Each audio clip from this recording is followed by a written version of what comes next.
here's the good stuff. My first senior that I'm going to acknowledge today, she was my first recruit here working at MTSU. And she's turned out to be such a great lady and a leader on the team for our girls and our freshmen this year. I truly appreciate everything she's done, and she's come a long way. If you've seen her over 4 years, we have a little tagline for hers, through the finish line. She always starts off really strong. Something happens, and then it kind of trails off. And I'm like, yo, you got to go through the finish line. You know, you got to win that match. And so, Muskan Gupta is my first senior that I'm acknowledging here today. And a little information about her. She's super smart. I mean, seriously. Like, if she says she's going to get a B, she changes her mind and she's going to get an A. So it's really up to her what she's going to do. Her GPA is typically around 3.9. She has a 3.8 right now. Over 4 years, she's accumulated 88 combined wins in singles and doubles. So that's really good. Almost 100. We're still going to add to that. She has 3 ITA Scholars Awards. She has 2 CUSA academic medals and 2 Conference USA Commissioner honor appreciation. So, Muskan Gupta, I wish you luck. I've learned so much from you, and I hope you learned so much from this experience at MTSU. And we're going to continue that road today.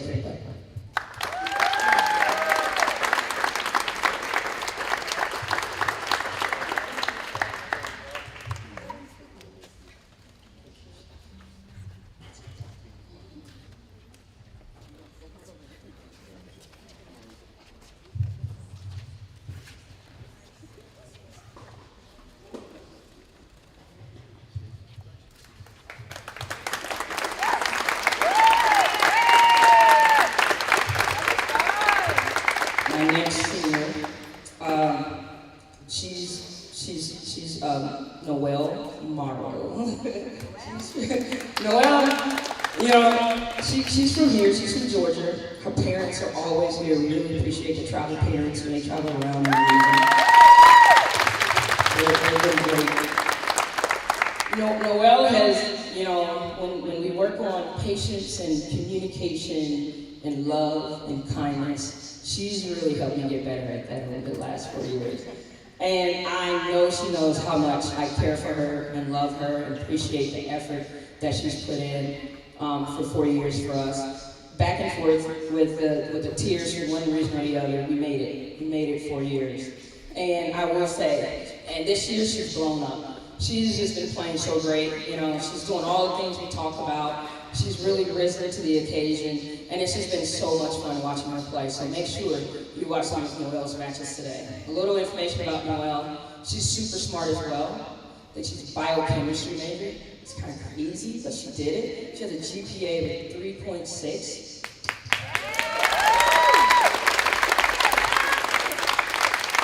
Noelle has 78 combined wins in singles and doubles that we're still adding to. She's a 2-time ITA scholar. She has an academic medal, and she's 2-time commissioner honorable. Noelle, it's been great. It's been great. I love working with you. You've pushed me to be a better coach, and I want you to truly understand that. Thank you very much.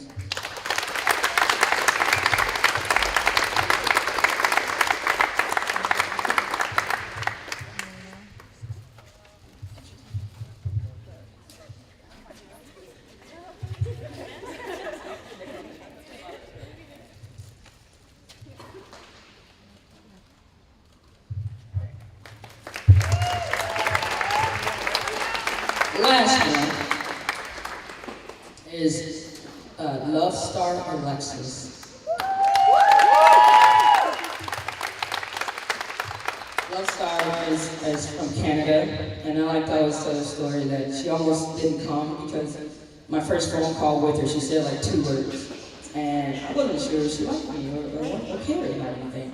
But the follow-up communication, she was like, yeah, you know, I want to come. And it's kind of funny. Our president here at MTSU gave the graduation speech at her high school. So she gets another one And it was kind of a coincidence, but it's pretty interesting that she gets Dr. Sidney McPhee twice in her career, in her education. Love Star is she's kind of like she doesn't give you a lot of emotion on the court, but she gives you all the fire during the matches. So when you're watching her face, you're like, what are you getting? And so over the years, we were like, dude, you gotta give me a nod, you gotta give me a blink or something to let me know you understand what's going on. And sometimes she gives a nod, sometimes she doesn't. But she gets it, she listens. And over the years, over the summer, she's trained so hard to get better. She sends me videos, tells me what she's doing. We've really created this great relationship, and that's why she's our #1 player this year. And that's why she's been just kicking butt. And she's looking, she should be part of the Haitian national Pan-American team. She's earned that award. So really congratulations for that. So we're hoping she'll represent them this summer. Representing Haiti, even though she's from Canada, she's Haitian born, she's going to be representing Haiti. So Love Star is a social worker major, and she has a total of 86 combined wins, and that is with her not playing her freshman year the whole season because she was injured. So that is a big feat for her to get over 80 wins.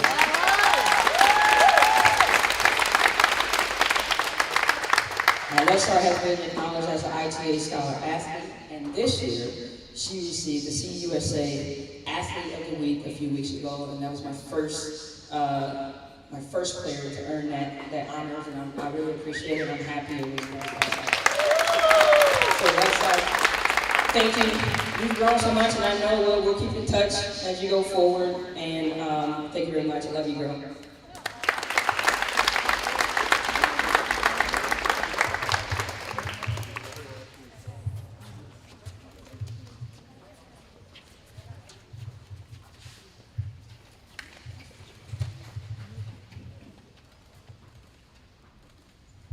All right, thank y'all. We're ready for some tennis.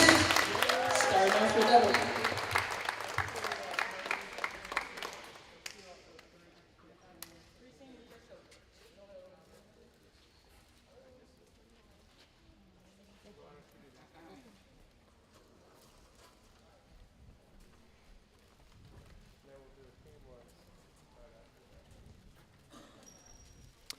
Good afternoon, everybody, and welcome back to Middle Tennessee Sports. If you're just now joining us, we just wrapped up the Senior Day ceremony for the Middle Tennessee State women's tennis team, and we are here at the Adams Tennis Complex today for some college women's tennis. Middle Tennessee State will be hosting the UTEP Miners in their last home match of the season before they head to Denton, Texas for the CUSA Conference Tournament. I'm Grant Langston alongside Max Ackerman. We are very excited to bring you this match today. Max, what are you looking forward to on this Senior Sunday? I'm just looking forward to seeing them shine, especially the seniors for their senior day. It's a big day for them, especially Lone Star. She's been 86 single wins, so it's just her to see her grow on those would be amazing. But just to see all of them shine, especially on senior day, would be amazing. Absolutely, and just to hit on those seniors, we had 3 seniors a few days ago for the men's team. There's also 3 graduating seniors here on this women's team today. You alluded to Love Star Alexis, who will be on the top court this afternoon and has been the one player for Middle Tennessee this whole season. Also Noelle Morrow, Muskan Gupta, earning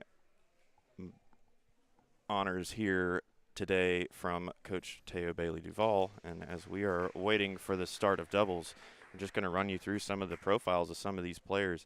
Love Star Alexis named CUSA Athlete of the Week on March 29th. That is Coach Teo's first athlete since she's been here for 5 years that's earned that award, so obviously meaningful to her and Love Star.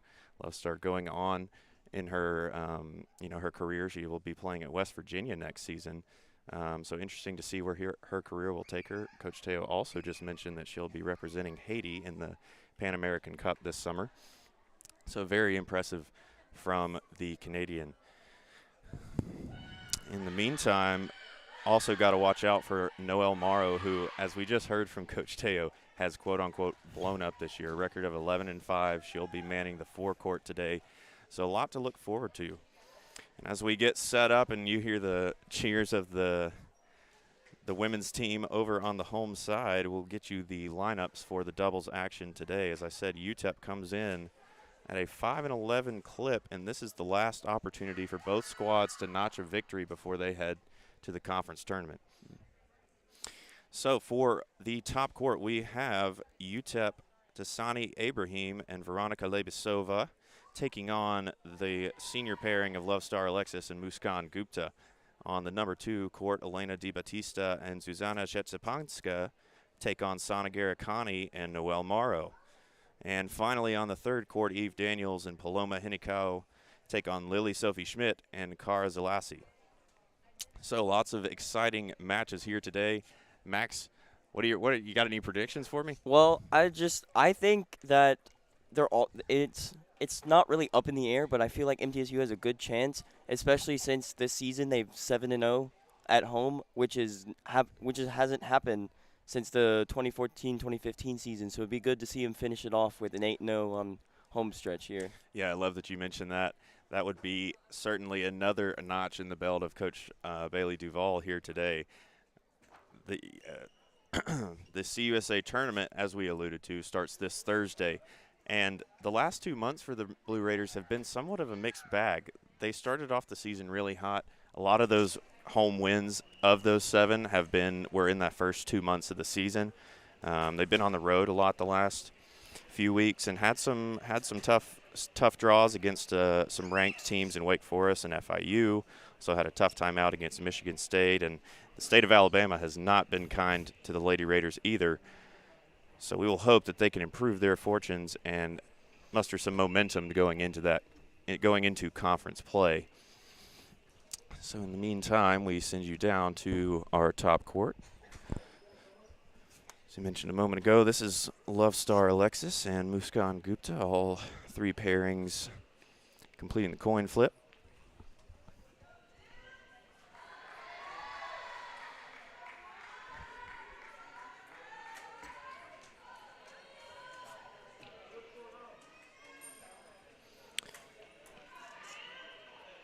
Tasani Ibrahim is a senior from Brazil, playing alongside her junior counterpart, Elena Di Battista, from Agrigento, Italy.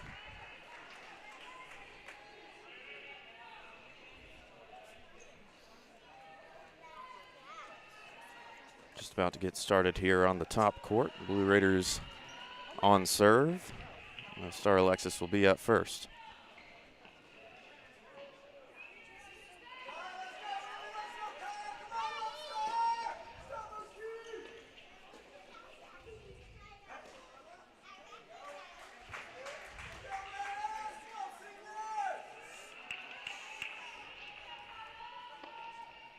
Looks like now we're set to get started.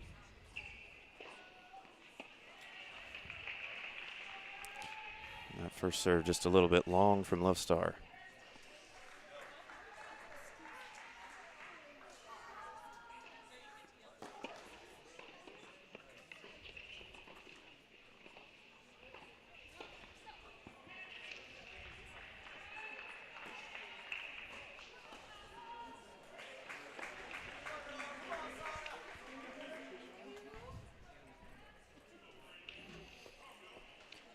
That ball just a bit long from Love Star Alexis. If you joined us a few days ago, we were having some technical difficulties with our camera on court number 5, which is the court off to your left. So we will, well played there by UTEP. As I was mentioning, we will be able to bring you some of that action, just will not have the ability to show you the score live.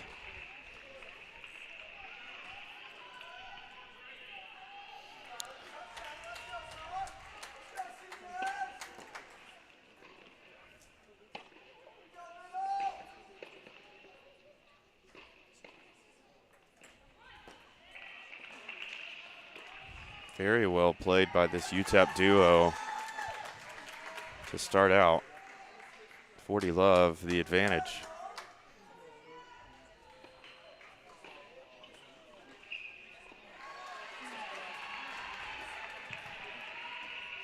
As you can see off to your left, Sana Garikani with a flashy backhand for the point.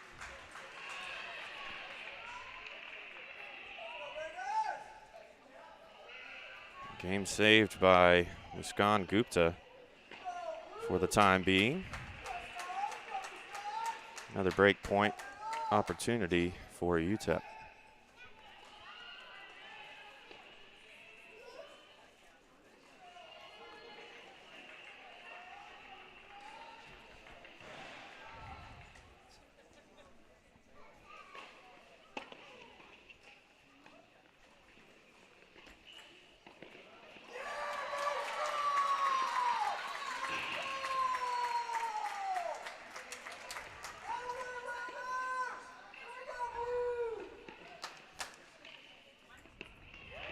Oh, wow.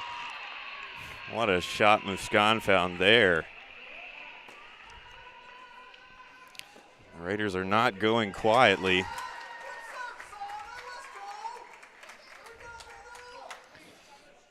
Yet another break point for Libasova and Ibrahim.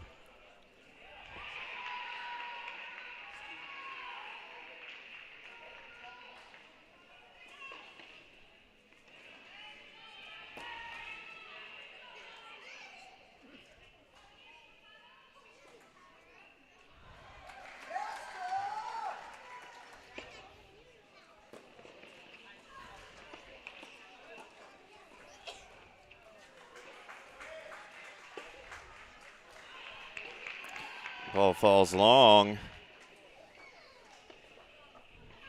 And we have a deuce situation here in this opening game. 40-love advantage for UTEP, erased by Love Star Alexis and Muskan Gupta. It's very good to see that they don't give up the fight even when they're down 40. Just keep going, especially with Gupta up in front. Seems like she's really leading the charge here.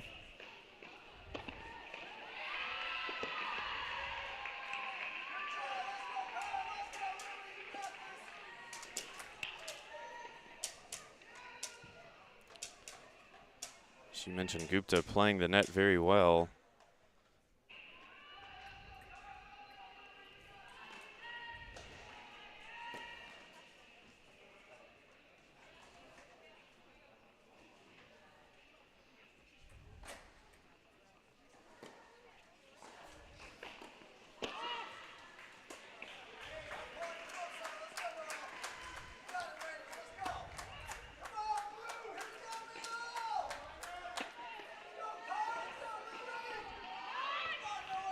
Ball goes long from Love Star, and UTEP has their first break on court one.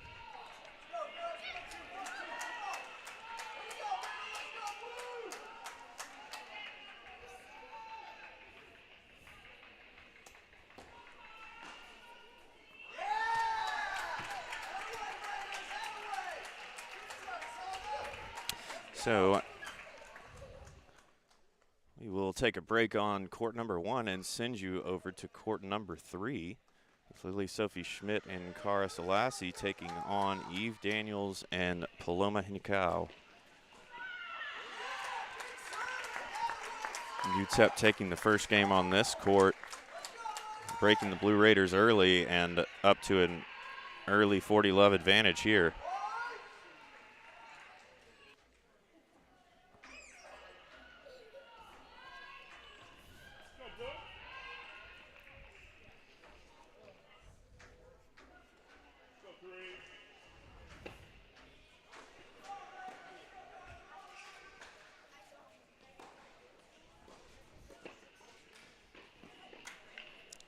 This pairing of Selassie and Sophie Schmidt, 1-2 on the season. They've lost their last two matches together after getting that opening victory. Selassie, coming back from an injury, has not played a whole lot this year, only 5 appearances in singles. As I mentioned, the same 5 appearances in doubles. Down 2 games here early.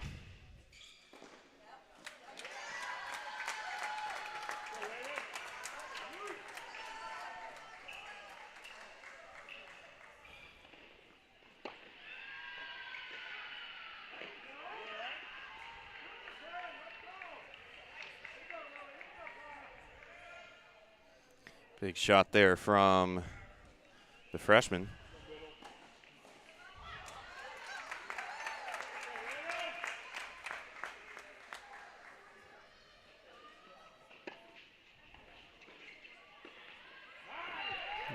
Great net play there by Zalassi.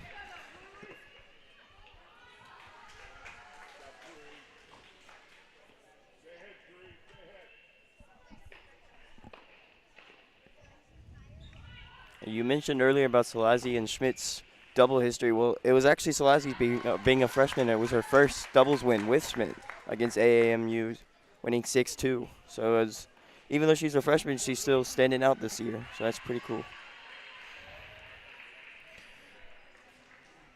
Right, you are with these 3 seniors leaving some of the freshmen that may not have gotten as many opportunities this year, such as Zalassi, Camila Barragan, some of these other Ratuja who tore her ACL earlier in the year, unfortunately. You know, they're going to have to step up next season. So great to see those girls getting these opportunities now as we head towards the conference tournament.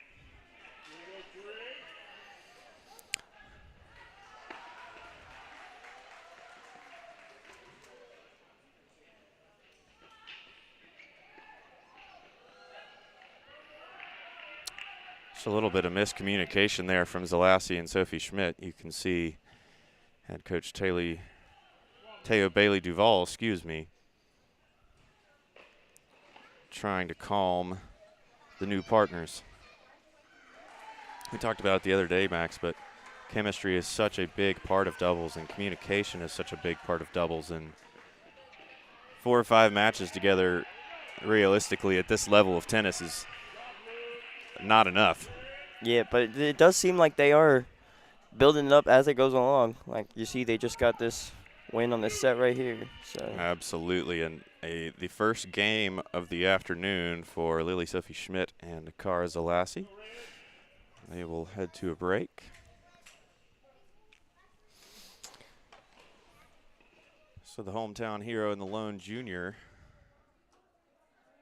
are down 2 games to 1, and we send you over to court number 2.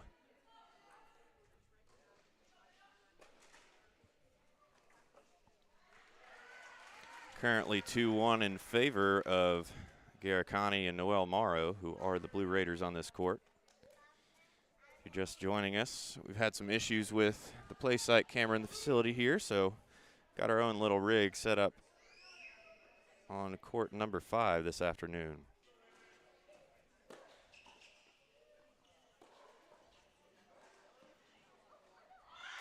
Good net play there from Sana. Great judgment from Noel. The Blue Raiders take that point.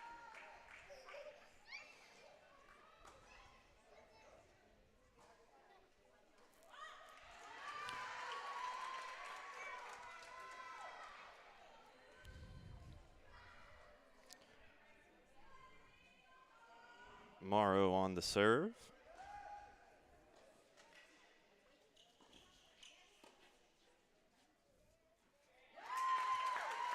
That ball falls long from Zetsapanska.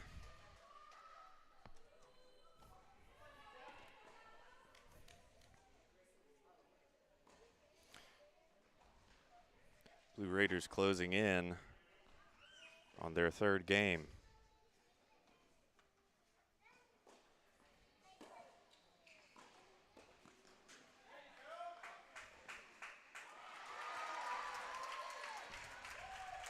Nice slice at the net there from Zuzana.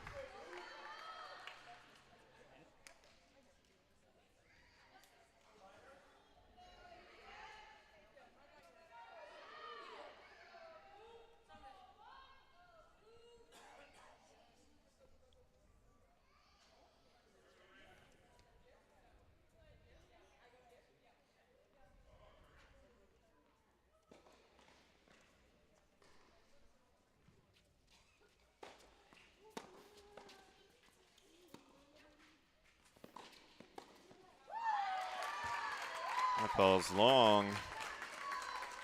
The Blue Raiders.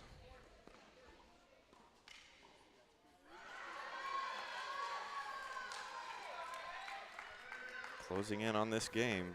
You can see off to the left there, head coach Ivan Fernandez for UTEP just stepped out of your screen. He is will be entering his 6th season. It's almost the end of his 5th season as the coach of the UTEP Miners.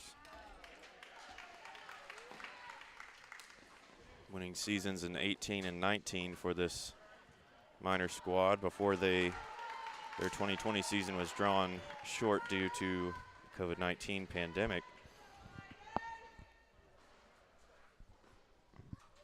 UTEP has struggled this year, coming in at 5-11, but they are coming off a win against Grambling State in a 4-0 fashion.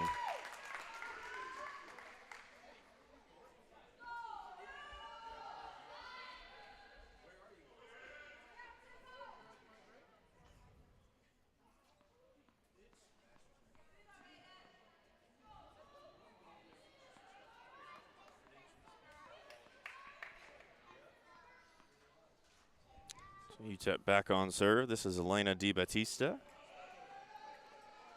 Listed at 6'2", but Max, I want to say that she's at least 6'3" or 6'4". Yeah, we were watching her during warm-ups, and I was like, there is no way she is actually 6'2". Someone needs to check her ID or something like that. Good stroke there from UTEP. DiBattista on to serve.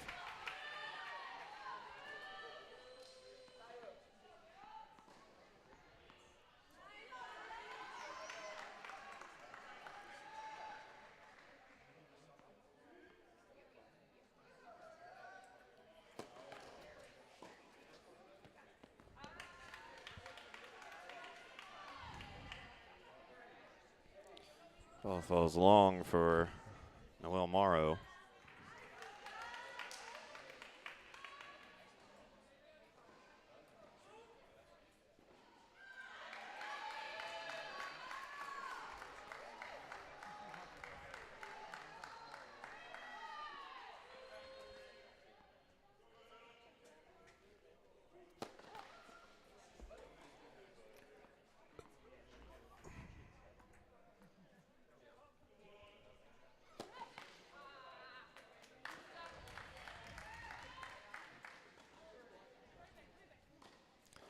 Pairing of Garicani, Noelle Morrow, 4-4 on the year.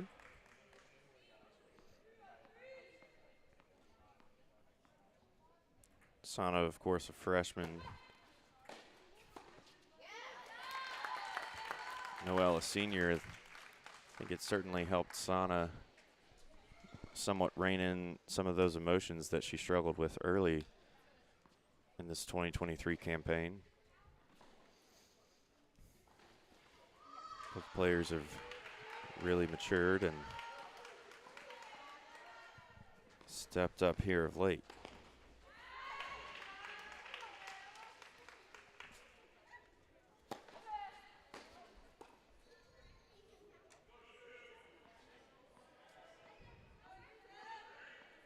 We'll see DiBattista's second serve. And a double fault there for the Miners.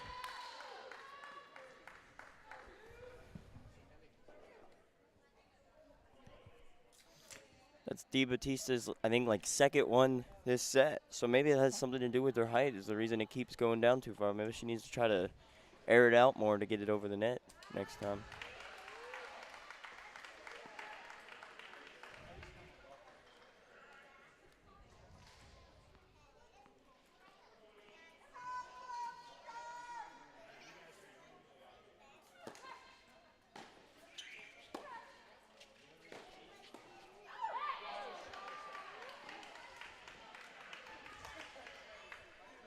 Sent back right in the direction of Sana. All she can do is dodge that one.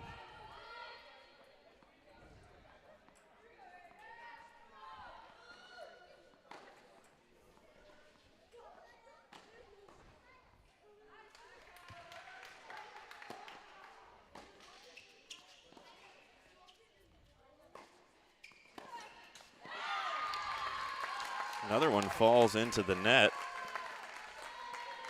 DeBattista showing her frustration. And the Blue Raiders take another game, now a 4-1 lead here on court number 2. So as this pairing heads to a break, we're going to send you over to court number 1.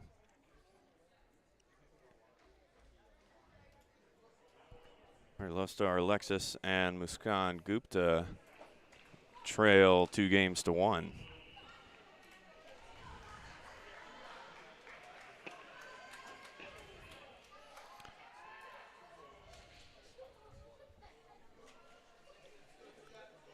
Off to your right, the far side of the court, Lily Sophie Schmidt, Kara Zalassi, locked in a 2-game apiece match with Eve Daniels and Paloma Hinico at the moment.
Well, after some moon balls back and forth, the backhand of Love Star falls into the net.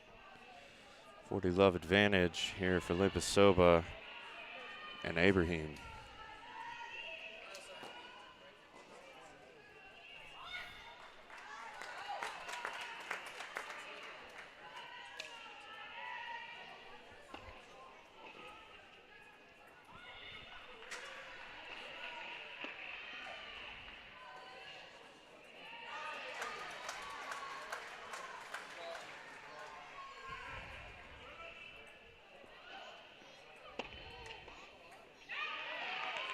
Brilliant net play there from Muskan.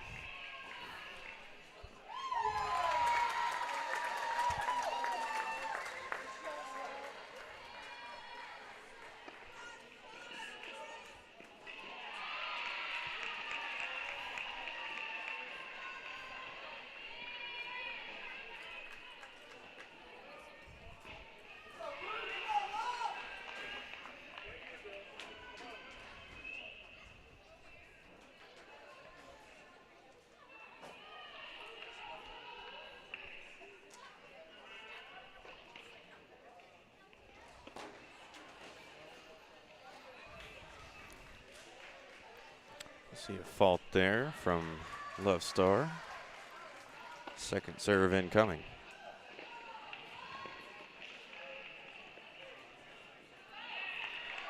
Ball falls wide. The Blue Raiders are the beneficiaries.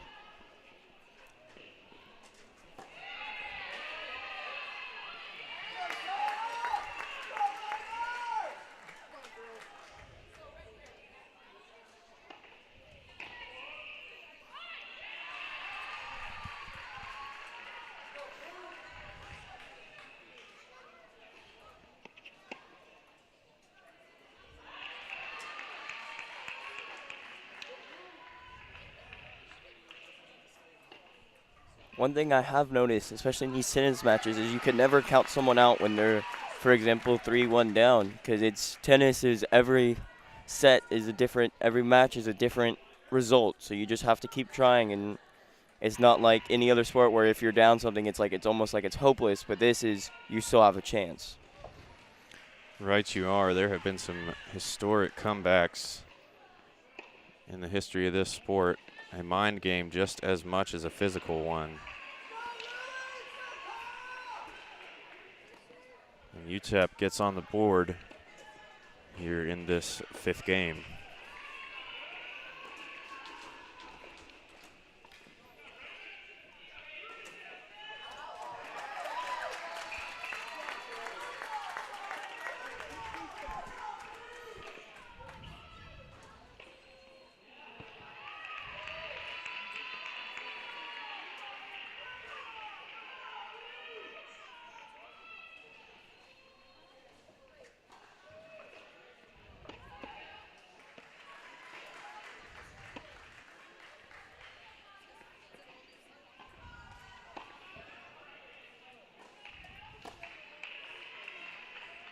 See a fist pump there from the minor partners.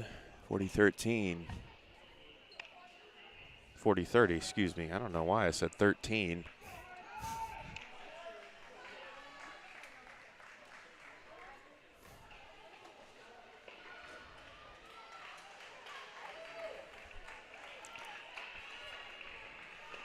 Not quite sure how you'd get to 13 in this game here, but nonetheless,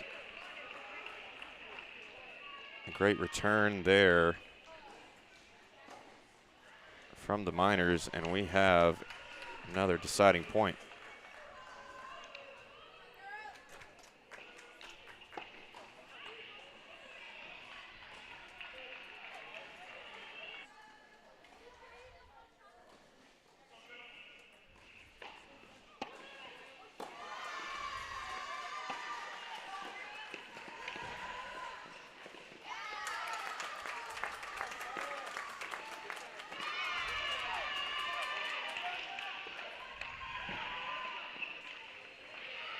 So we head to the changeover. Leibasova and Ibrahim will take their 4th game. Another break, up 2. And an unfortunate beginning to this afternoon for the top Blue Raider pairing.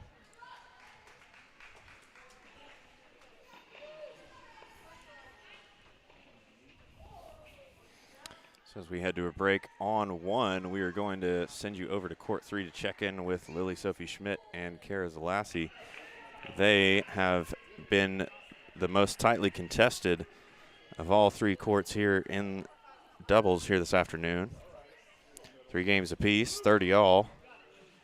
Excuse me, 40-30 in favor of UTEP. So an opportunity for a break.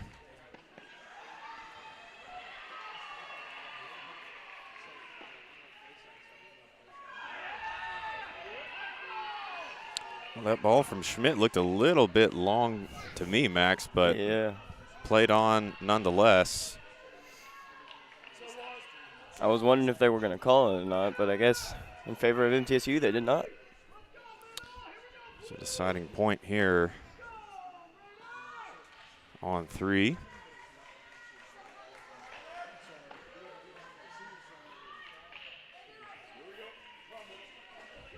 And we will see the second serve.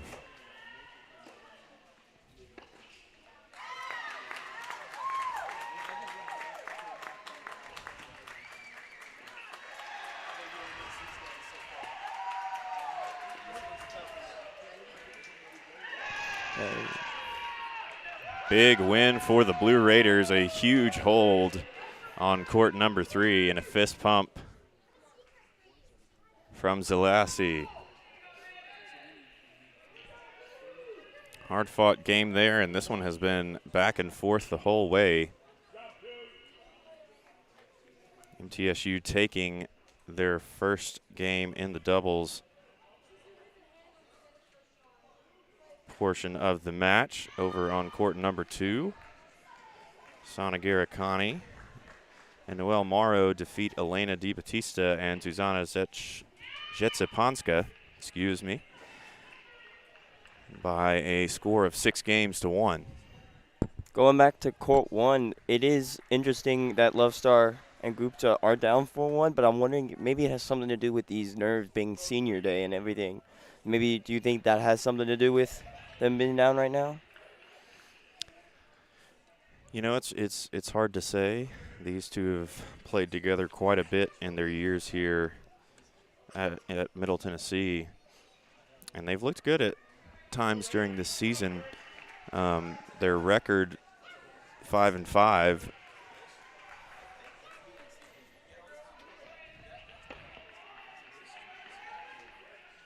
So you really never know. It's just, as you mentioned earlier, with tennis, things can switch on a dime, and some days you get off to a hot start, and some days you don't.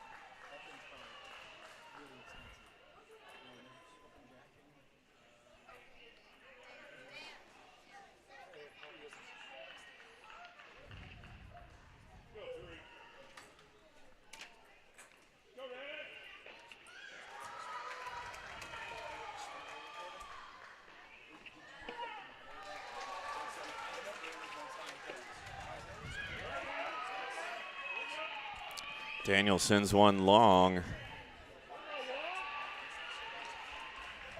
and it's 15 all.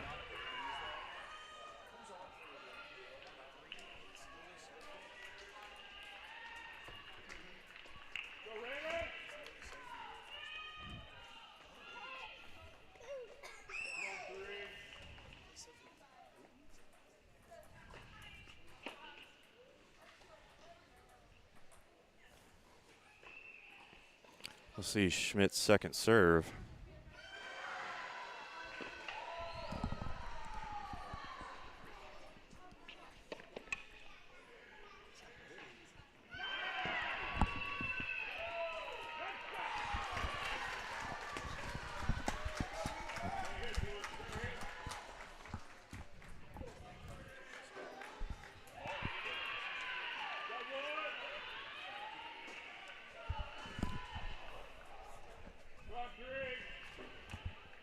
(30-15) in favor of the Blue Raiders here. Lily Sophie Schmidt to serve.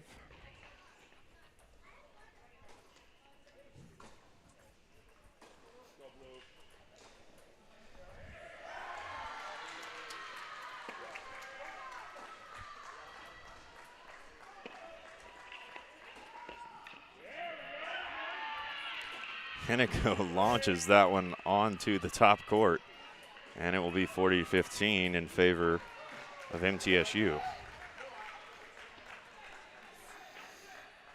I have noticed today so far on all the courts that this team's net play have been really good. The reaction time at the net has really helped MTSU, especially on this court so far this game. It's a great point you make.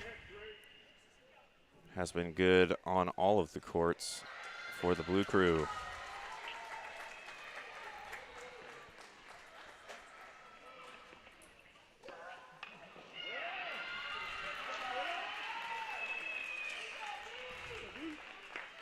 Lily seems content to loft those balls into the backcourt, and it has worked so far.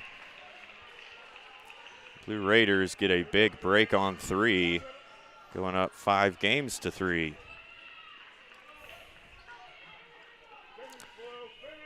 Blue Raiders just need one of these final two courts to fall in order to take the doubles point.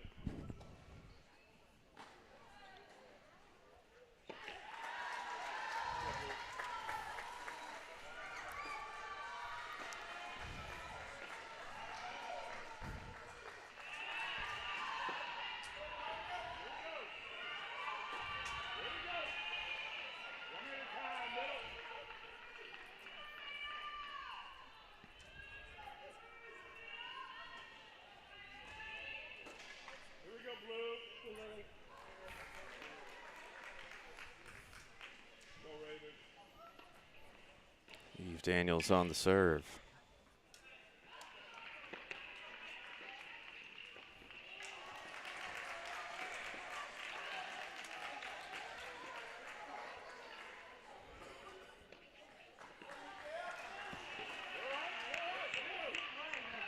And launched a little bit too long by Lily, and Hennico and Daniels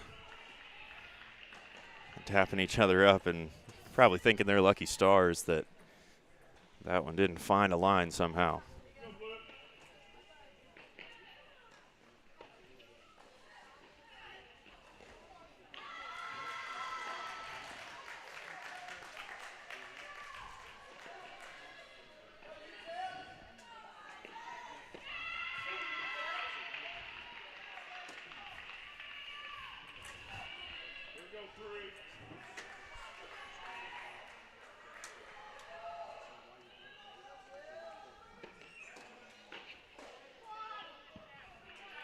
You can see the changeover on court 1. Left star Alexis and Muskan Gupta have clawed back into that one. Ibrahim and Lebesova now lead 4-2.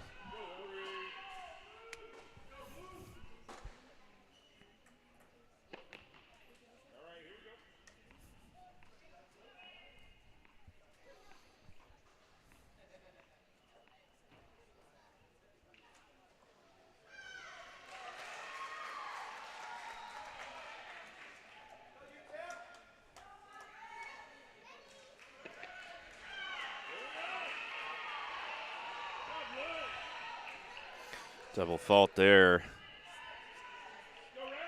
from Eve. Clearly frustrated. Match point for the Blue Raiders.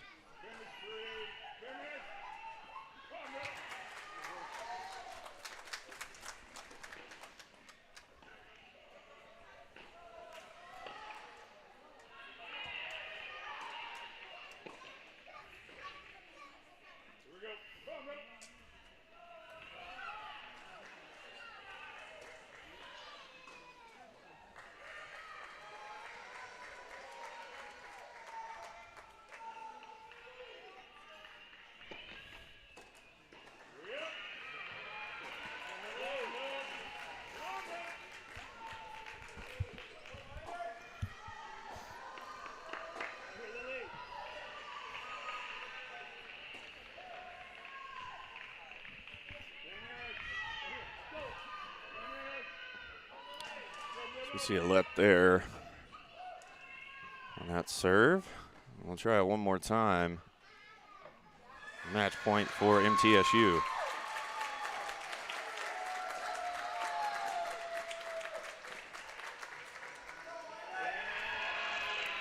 Falls long, and the Blue Raiders are the victors on 3. Kara Zalasi and Lily Sophie Schmidt take down Eve Daniels and Paloma Hinoco by a score of 6-3.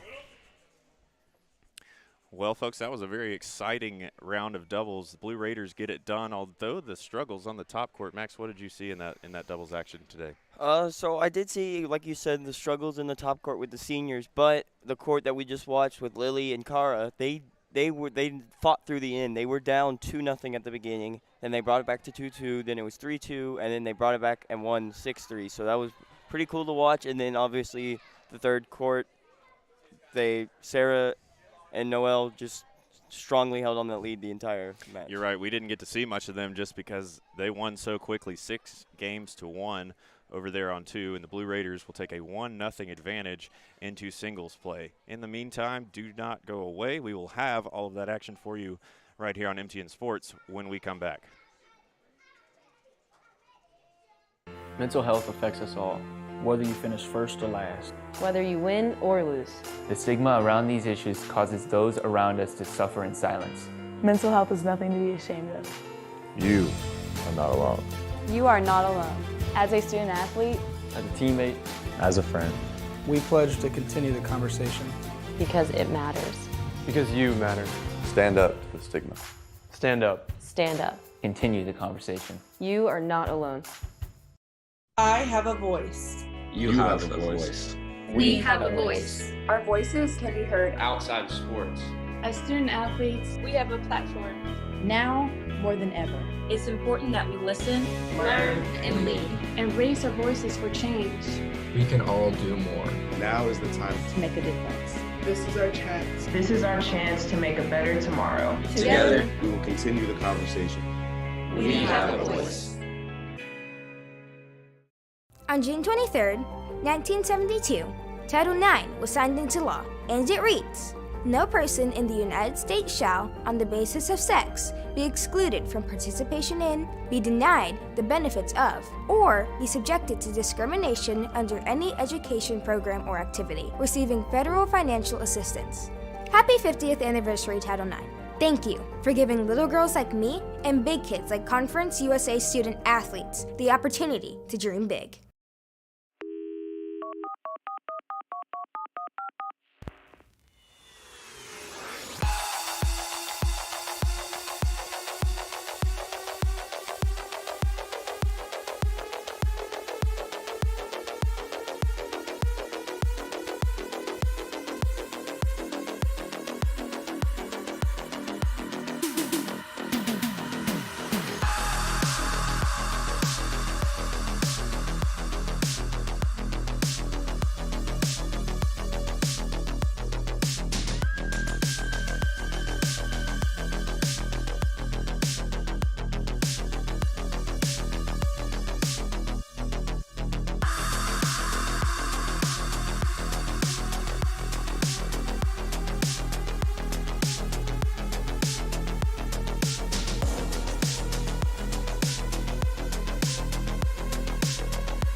back, everyone, to Adams Tennis Complex here in Murfreesboro, Tennessee. I am Grant Langston alongside Max Ackerman, excited to bring you all the singles action from the final home match for the Middle Tennessee State Lady Raiders. MTSU took the doubles point over UTEP, so they will have a 1-0 advantage as we go forward. Now we will take you down to the top court where Love Star Alexis will be taking on Veronica Lebesova. The rest of your court assignments, 2 will be Sanagera Kani taking on the likes of Zuzana Zetskapana. Court 3 will be Dasane Abraham versus Muskan Gupta, one of the seniors on this squad. Court 4, Elena Di Battista taking on Noelle Morrow. Eve Daniels will be taking on Lily Sophie Schmidt on 5, and Paloma Hinico taking on Camila Barragan on court number 6. So Love Star on serve here to begin the match.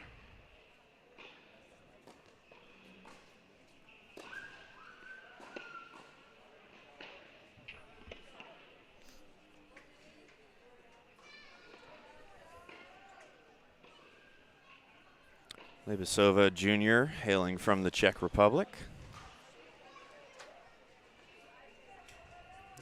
Earned 2022 CUSA All-Academic Team honors, as well as Commissioner's Honor Roll and Commissioner's Academic Medalist in 2021.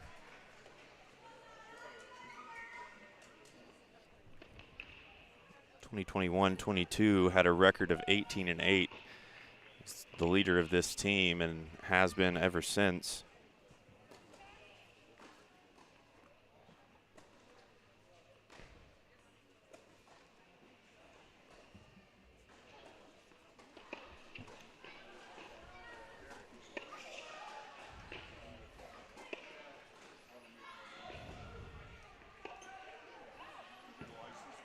Great ball down the line there from Veronica. Love Star Alexis 9-5 on the season. She's won her last 3 matches.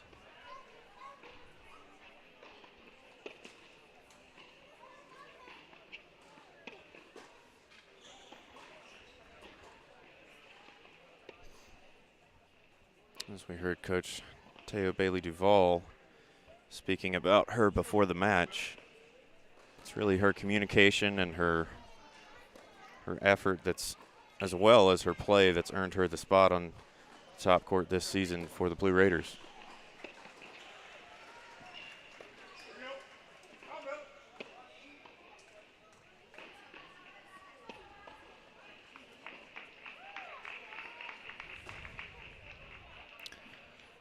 Alexis staves off a break one more time.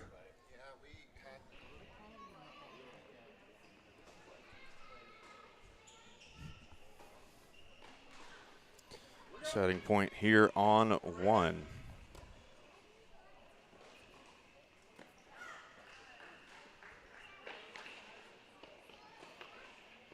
Noelle Morrow has taken a quick game against Elena Di Battista over on court 4.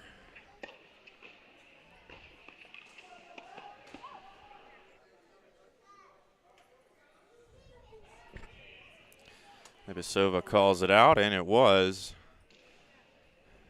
And a big break for the Miners here in this first game. Alexis somewhat struggling today, Max. We saw her and Muskan down 5 games to 2. Obviously that match in doubles goes unfinished, but was not looking good. And off to a slow start here, suffering a break.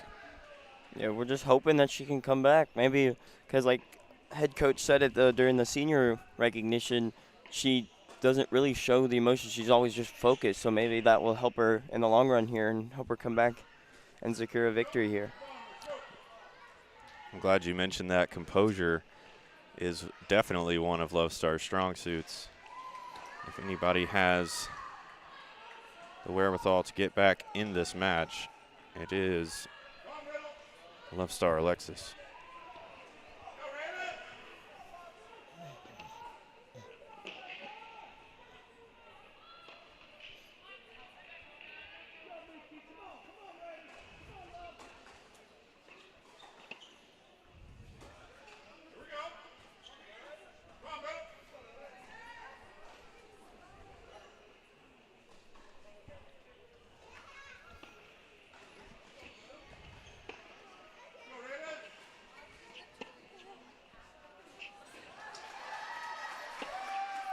Court 2, Sana Garikani just took her second game against Zuzana Jetsapanska.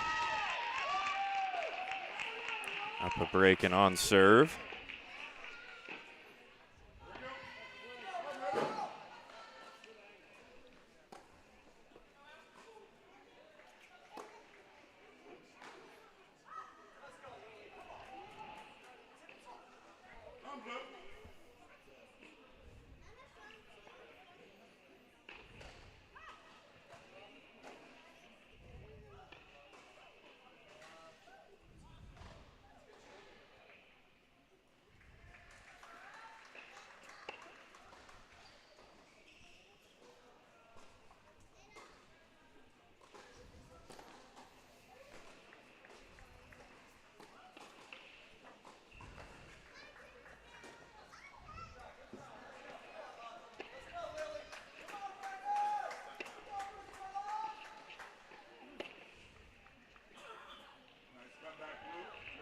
Just a little bit too much sauce there on that forehand from Love Star. 15 apiece.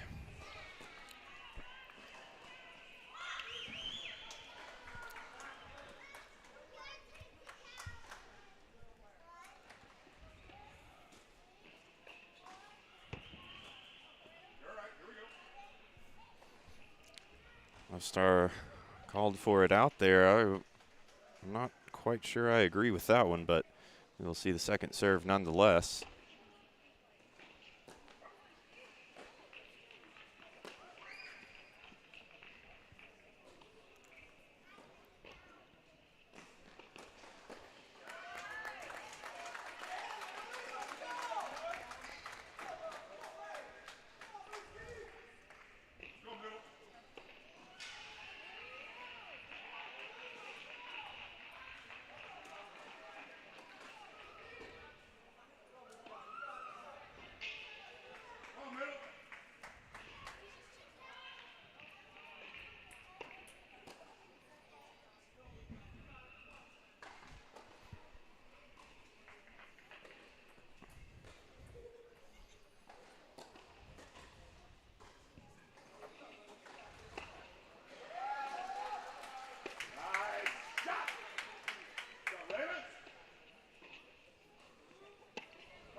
Star will love that. 40-15.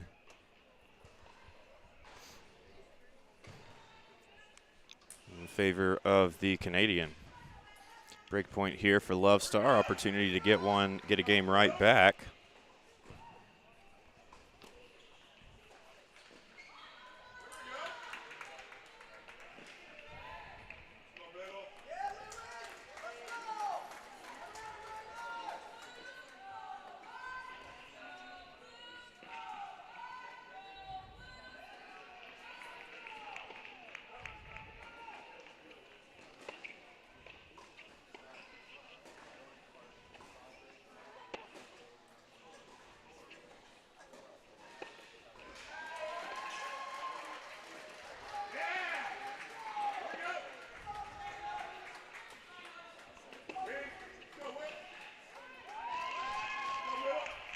Big break there on one for Love Star Alexis.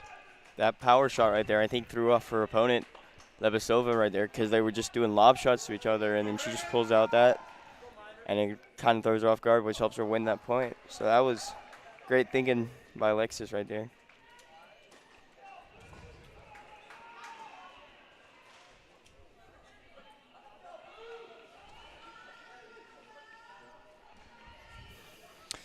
All right, so in the meantime, 2 quick breaks back and forth there on court 1. We are going to send you over to one of the other seniors this afternoon, Noelle Morrow. She is handling Elena DiBattista with ease here thus far.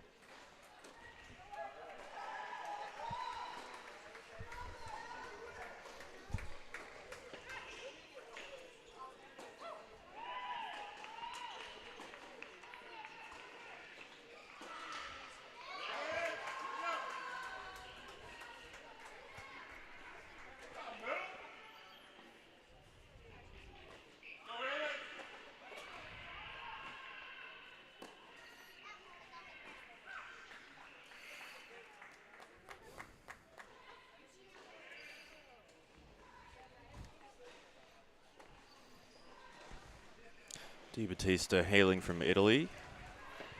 Earned a lot of junior accolades over in Europe.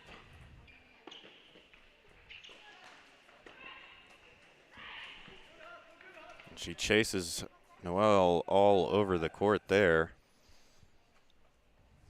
to earn her first game. You mentioned that about her running Mara all over the court, so I have this fact here where during a match a player runs on average 3 miles, which is a lot, especially for college, especially with the confined space. It's just back and forth 3 miles instead of like a consistent. So it's just, you ever wonder if as the game goes along it just wears them down, maybe their decision thinking slows down, their reaction time. So it's just interesting to see how these players will fare over time here today.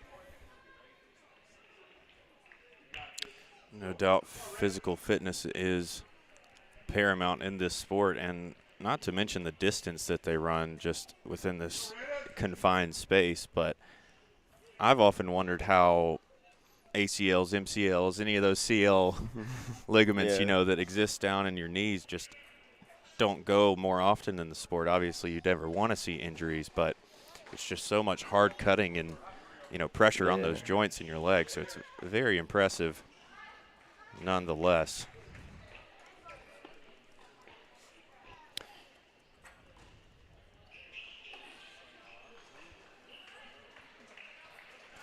So as we change over, Noelle Morrow will serve.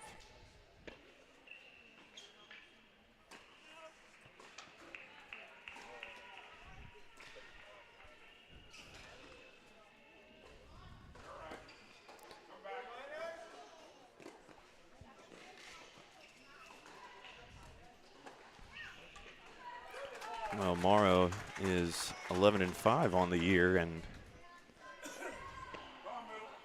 nicknamed the Clinch Queen by the team. She has been the one to close out so many of their victories in 2023.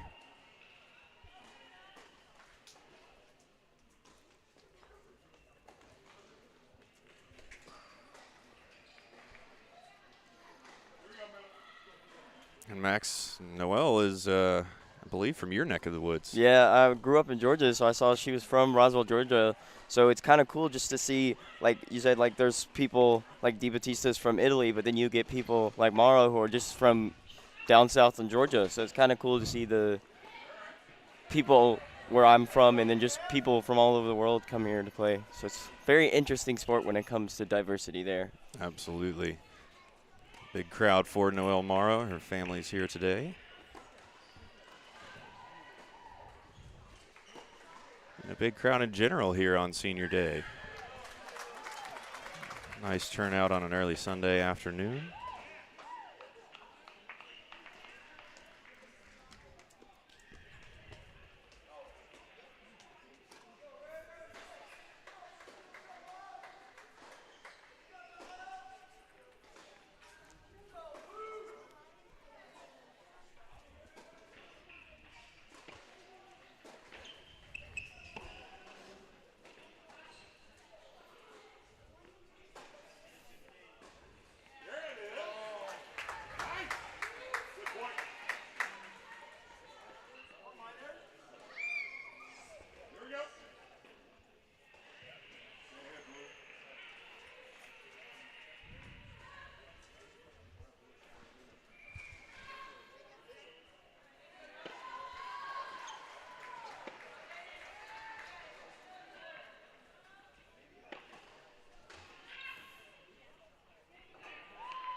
Seem to have misplaced a third ball over here on court 4.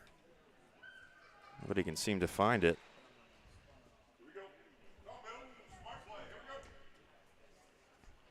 Oh, looks like DeBattista might have it. We are ready to resume play.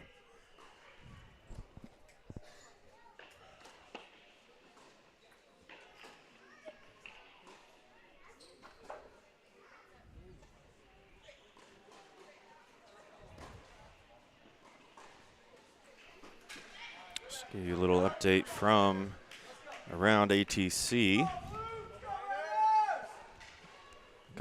Sana Garikani is leading Zuzana Jetskepanska 3-1. Muskan Gupta with a 2-1 advantage over Tasani Ibrahim.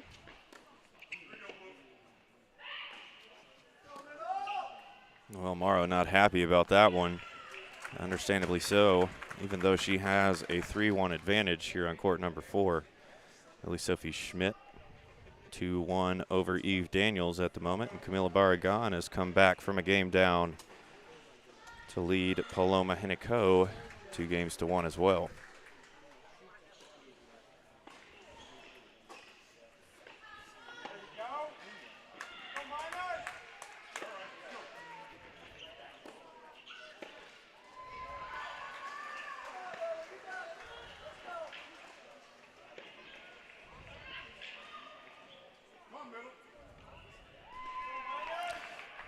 Nicely done there by Noelle.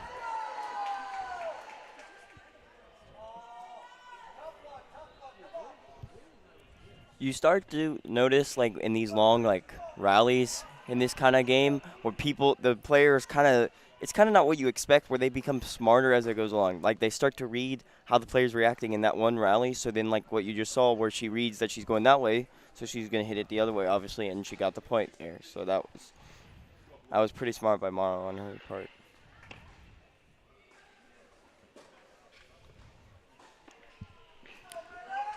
We'll see a second serve from DeBattista.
Having a few issues with the scoreboard here, but it just now updated.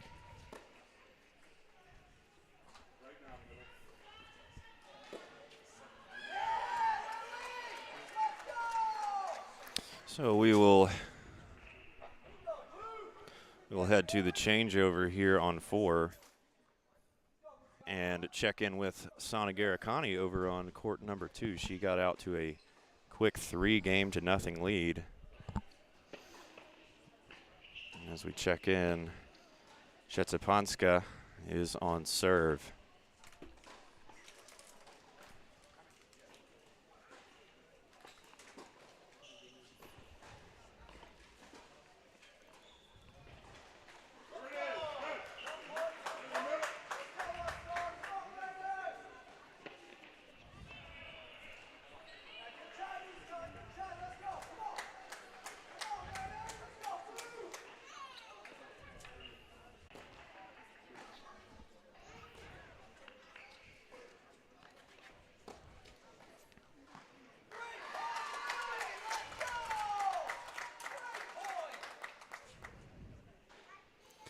Zana hails from Poland, just a sophomore.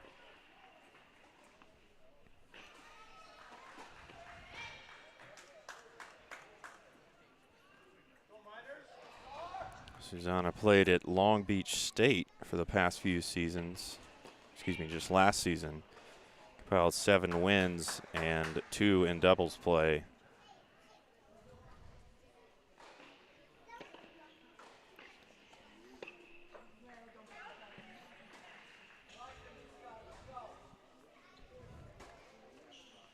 On top of that, Susanna was the number 1 ranked junior in all of Poland and a member of the U14, U16 national team in her junior days.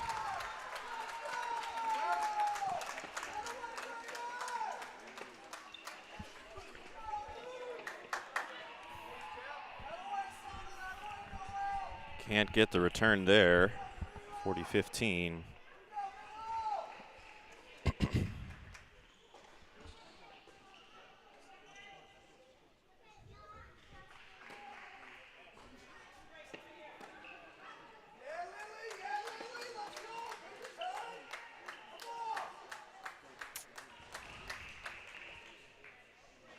Brilliant backhand there by Susanna. Just right down the line of that service box.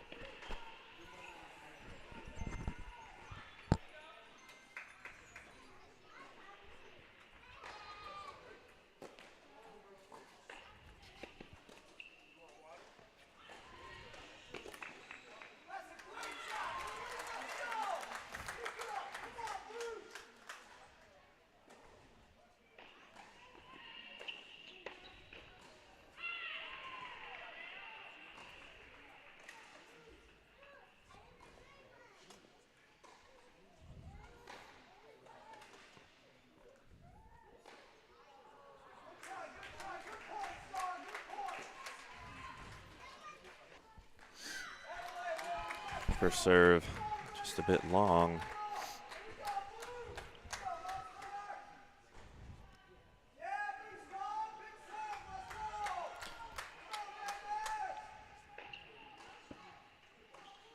Last we checked in, Noel Morrow at 4-1 now leads 5-1 in this first set on court 4. Lily Sophie Schmidt also the 4-1 advantage over on court number 5.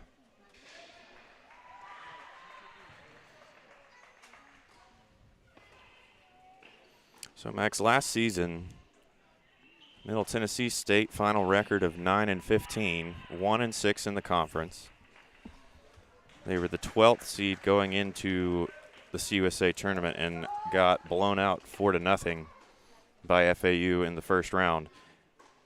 What kind of momentum do you think this match could mean for the Blue Raiders going into this tournament this weekend? First of all, obviously this season they've had a better record than last season, so that will possibly help. But 2, it's if they continue this strong lead they have on these courts, I feel like it will keep their momentum going into the NCAA tournament. But also, if they, knock on wood, don't hold out on victory here, they should still have the focus and momentum to keep going, and because this season obviously they've done better than last season, so hopefully that this also proves in the NCAA tournament that they do better there too. No doubt 5 of the 6 girls returning from last year's team, so that loss down in Texas is definitely feels a bit more personal.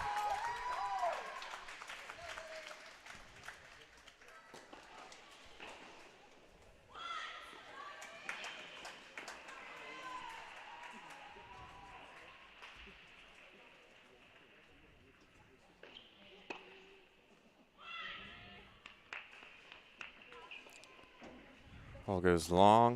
You can hear Susanna kind of talking to herself there, clearly displeased.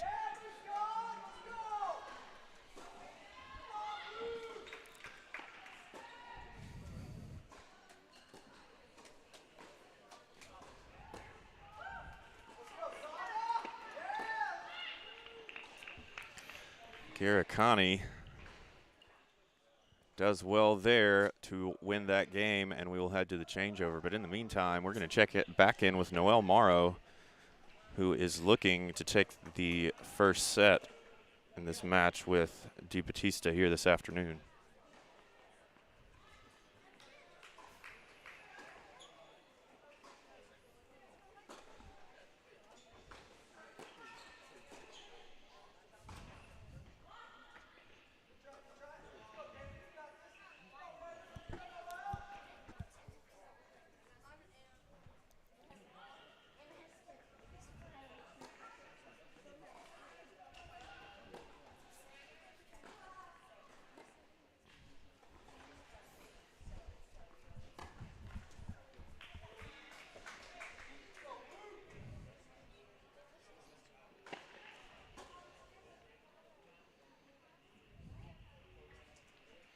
And you can really see the frustration setting in for DeBattista.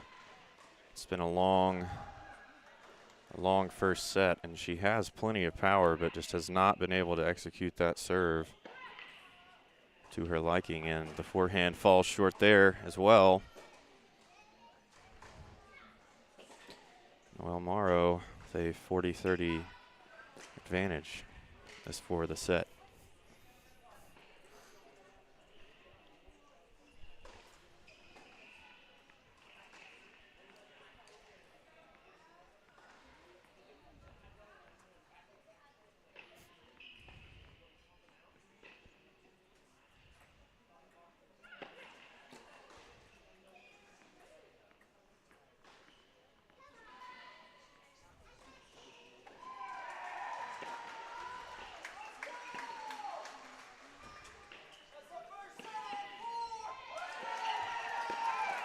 And there it is. That's the first set on four for Noelle Morrow.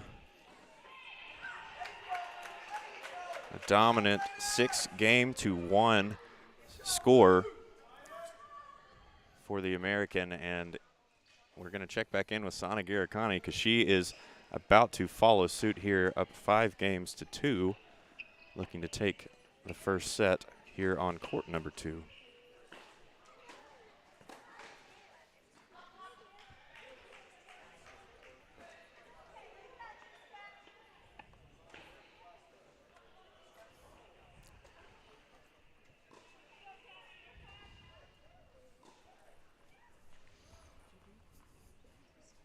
What just happened at court 4, I just feel like sometimes when you get a tennis player with a lot of power, sometimes they don't have that well of control. So you could see in DeBattista where she had power, but it just kept going into the net. But sometimes you do get the rare player who has both great power and great control over that power. The volley will not fall for Zetsapanska.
So a second opportunity for a set point for Sana here.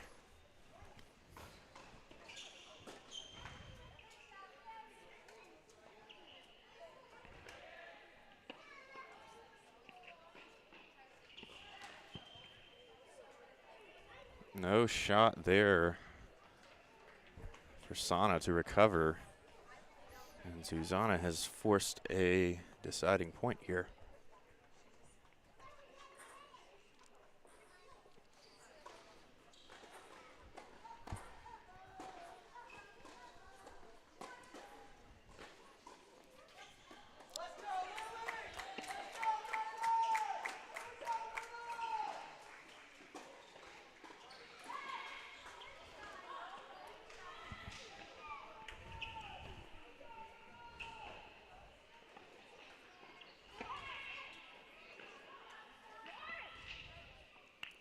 That one's long from Zuzana.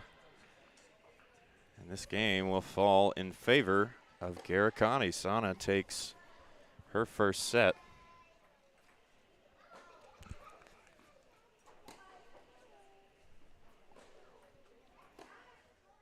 By a score of 6-2. So we're going to bring you over now to court number 5. This is Lily Sophie Schmidt and Eve Daniels. Looks like Lily Sophie just wrapped up her first set as well. Blue Raiders winning all over ATC at the moment. Muskan Gupta leads Tasani Ibrahim 4-3.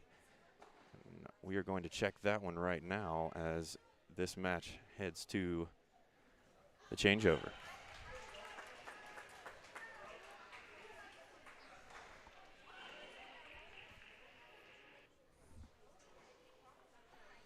It's our first time getting to check in with Muskan this afternoon.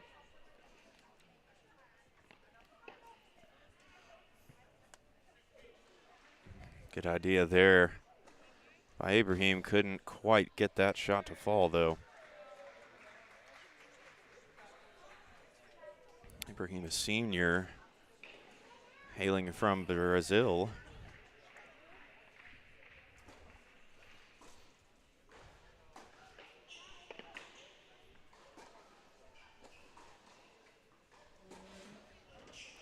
Prior to her 2019-2020 freshman season, she had a UTR ranking of 9.8 back in 2018, the highest in her career. Highest junior ranking she ever achieved was number 695 in the ITF juniors. Won many cups in South America. Semi-finalist and a handful more, like the Bahia Juniors Cup and the Santa Catarina Cup.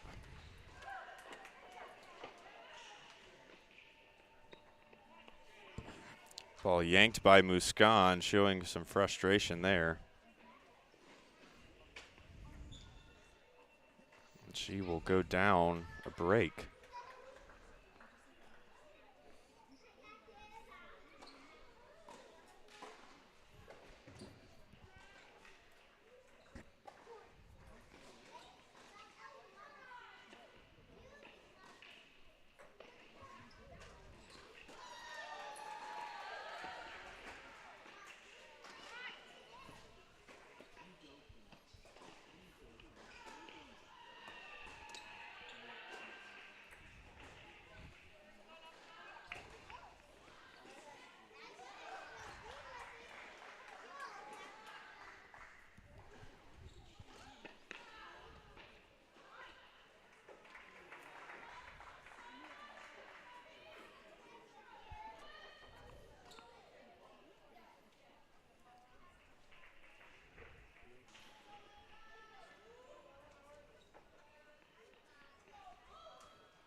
Muskan wanted that one, but she is not going to get it.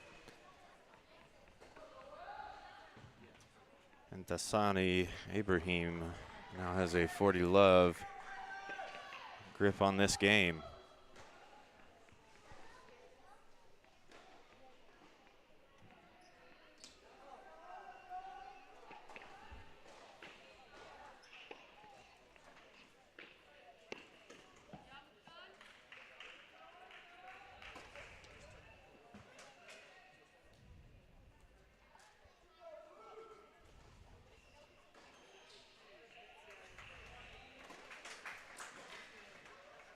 Waiting for the scoring here. Looked wide by my eye, but they are going to give that one to Muskan. So it'll be 40-15.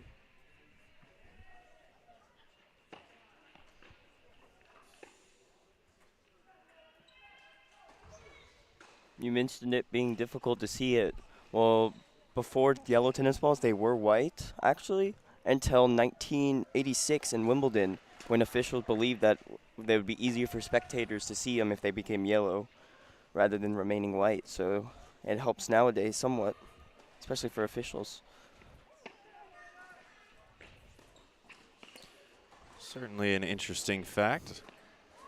Actually just found that out the other day myself. I was some content made by the ATP Tour for the Monte Carlo Masters, and some of the guys had to basically draw a card and it had a decade on it, and that they had to use tennis equipment from that decade, and they played a tiebreaker 10 basically.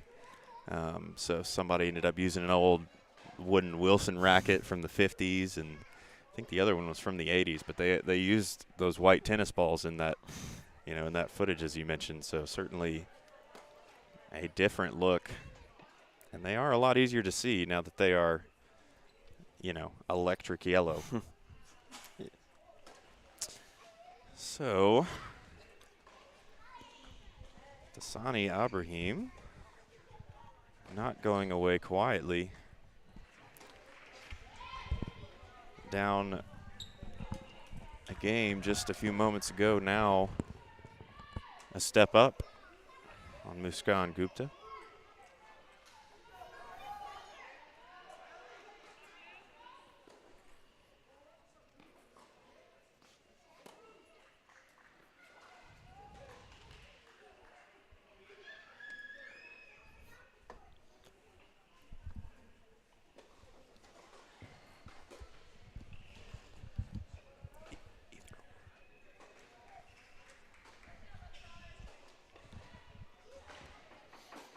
Looks like Muskan and Dasani will get set for their next game, and we're going to send you down to court number 6, where Camila Barragan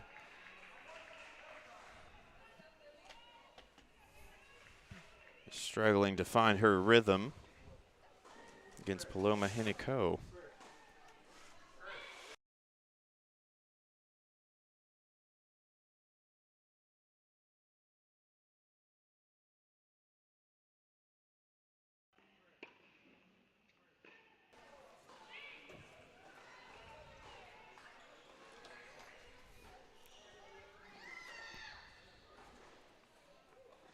Nice backhand there from Paloma.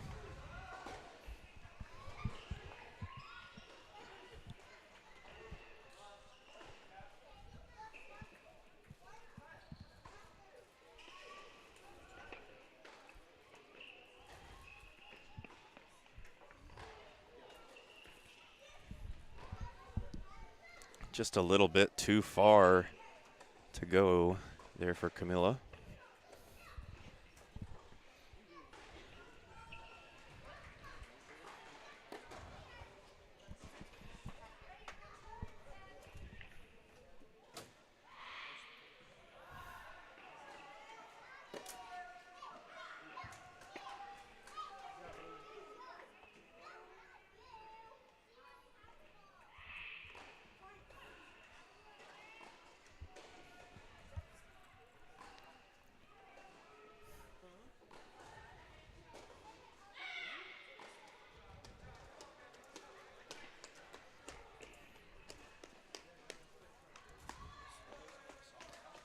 Hinico serving for the set.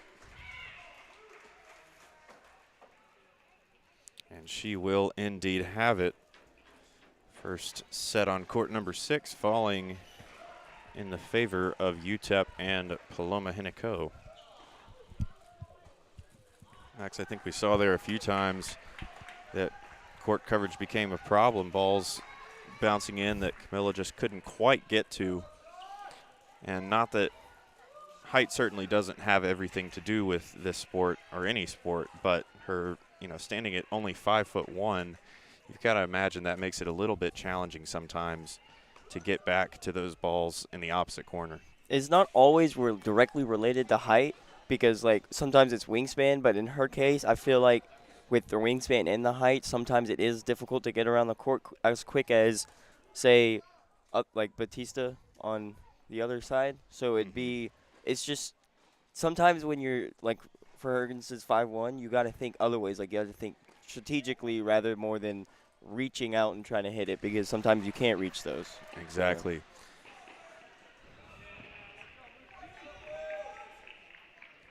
See that ball fall long from Ibrahim on your right. This is court number 3 on your right and court number 1 on your left.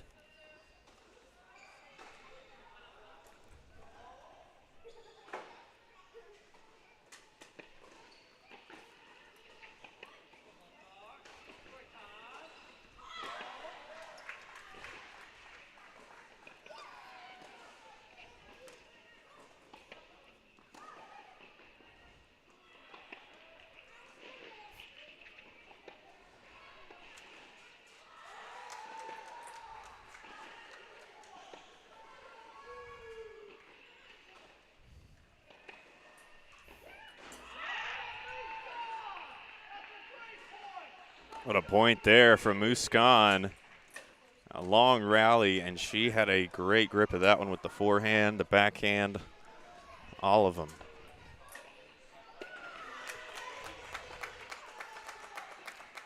Pulling out all the stops against Hassani Ibrahim.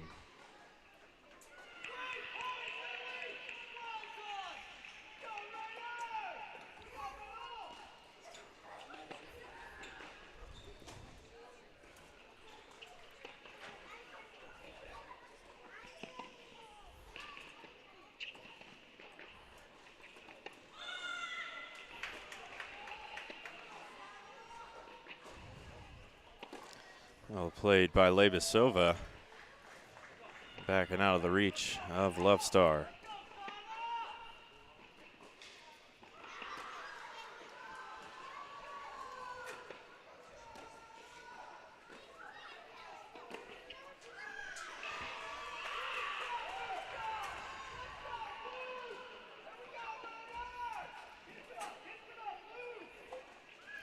As you hear a big shriek there from Muskan Gupta, you can tell how excited she is for that hold. 5 games apiece over on court number 3. Huge for the Blue Raiders. Love to see these seniors close out their careers at ATC with a victory. Love Star Alexis ties it at 15 over on 1.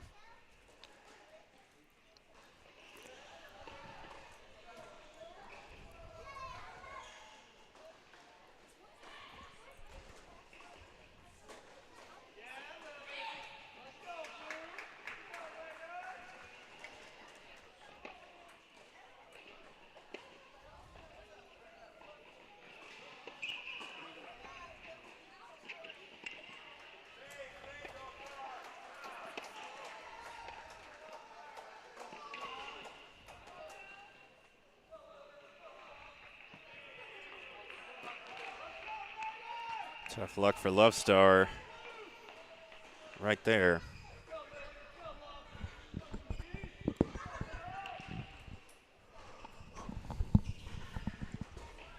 Veronica able to just loft that one back into the middle of the court for an easy point there.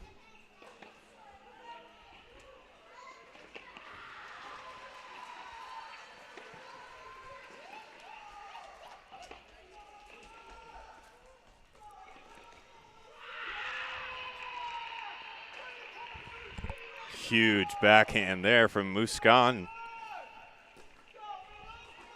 What an absolute rocket.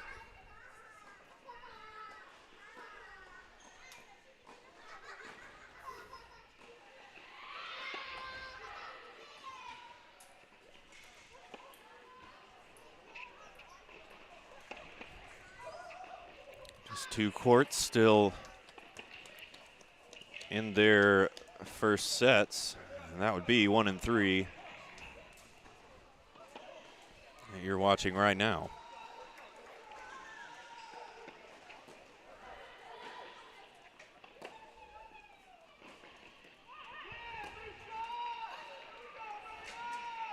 That one falls wide. Gupta now with a 40-love advantage.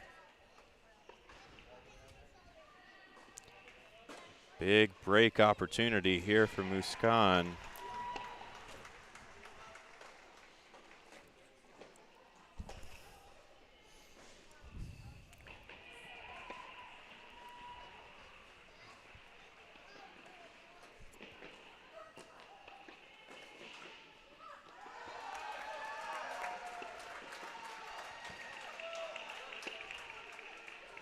Out of reach for Muskan there. Well played by Ibrahim.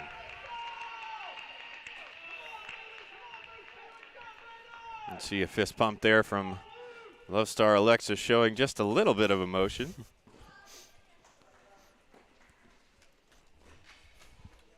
An example of those few times Alexis shows emotion right there.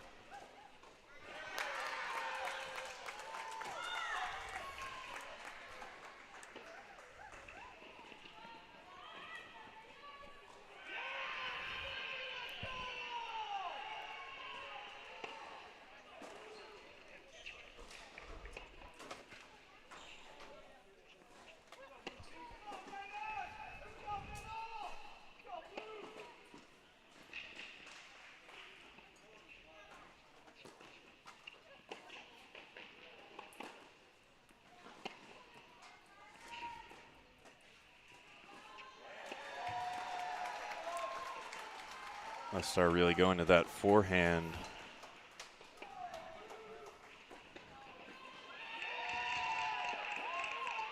She finally gets it done. A shot there from Love Star.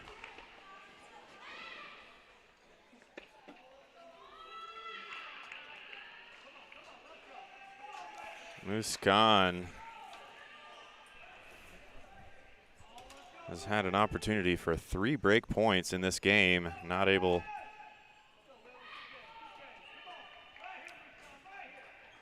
to take a leg up on Ibrahim. This would be huge. She would be on serve and only need one more game to win.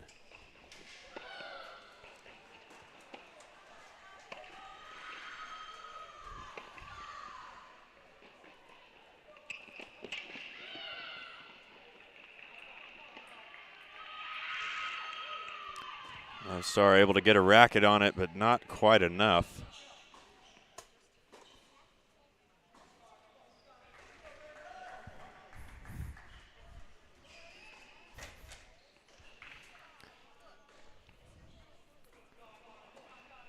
.31 total points for each, Gupta and Ibrahim, but Ibrahim with the advantage as it stands. 6 games to 5.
Love Star evens it up at 15.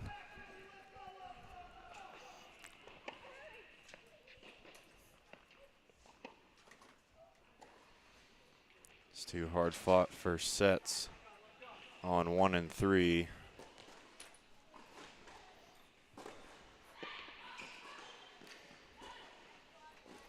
The only two courts still in their first set.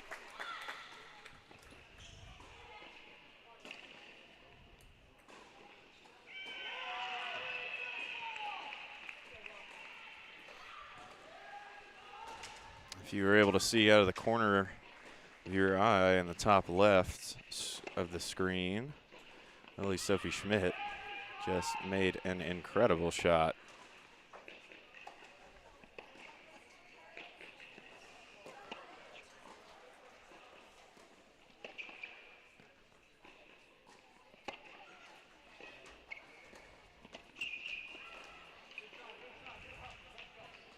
Oof. Lone Star appears to be all right.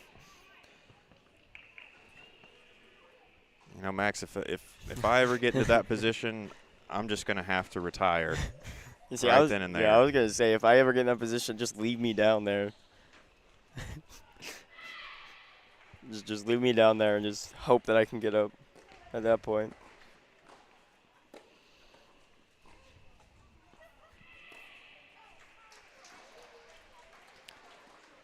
It's gone up 40-15.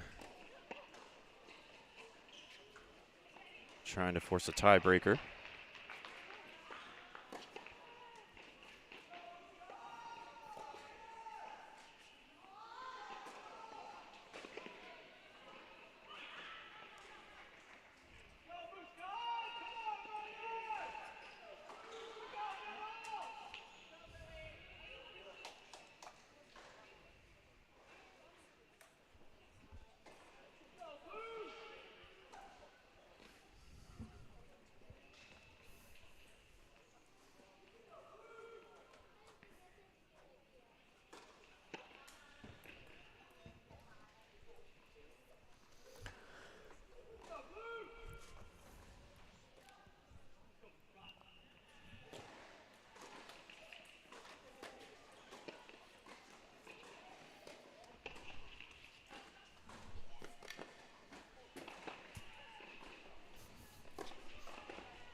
Just a little scoreboard malfunction again, just trying to catch up. Oh, and Ibrahim falls to the floor there. Taking a similar fall to Love Star.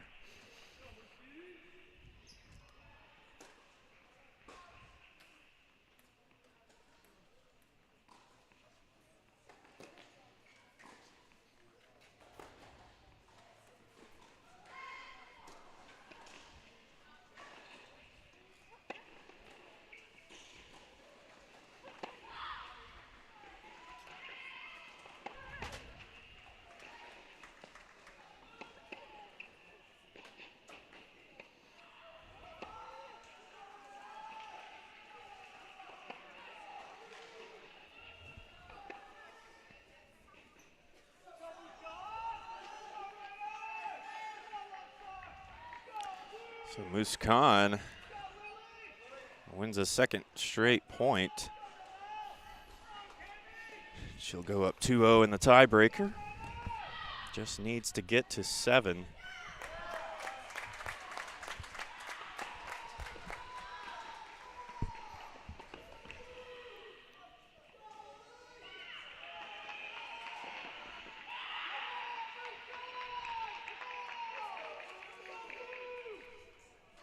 Dasani Ibrahim falling apart here in this tiebreaker.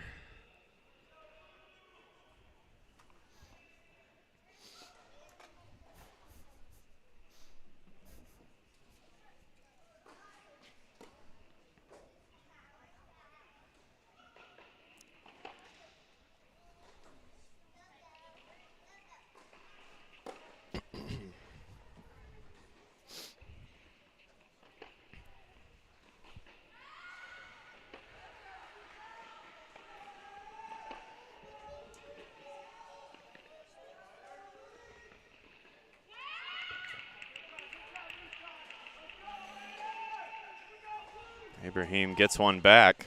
Much needed.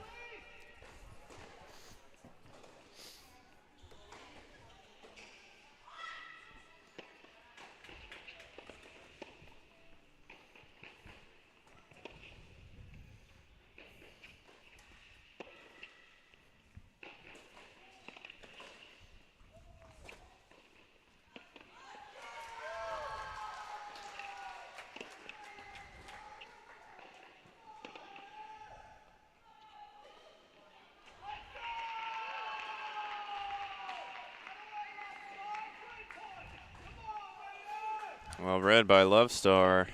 Lets that one drop in the doubles alley out of play.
So 3 will take a little break. Muskan Gupta now with the 4-2 advantage in that 7-point tiebreak. Still looking to settle the first set on both 1 and 3. Interesting thing about tennis here, because like these matches are still going on in first set, and you got other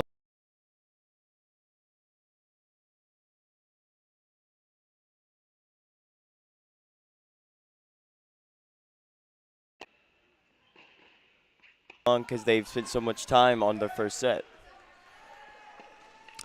I just think at this point in the season, so much tennis has been played, and a lot of these girls have been playing for most of their lives, that almost becomes second nature at some point. I mean, obviously you get tired from exerting the energy, but I've asked Coach Teo that myself a few times, and every time the answer is pretty much the same. That's not what we're worried about today.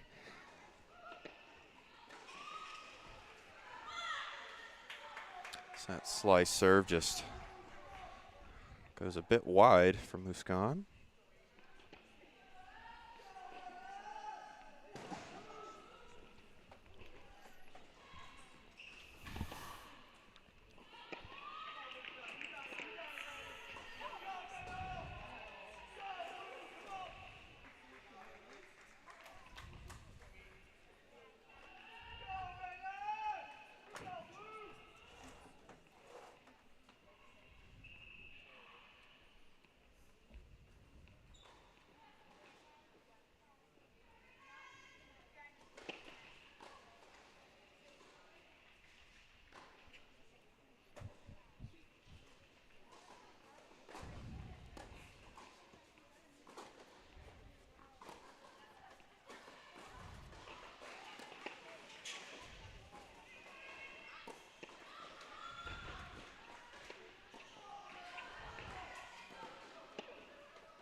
Ball just a bit long, apparently.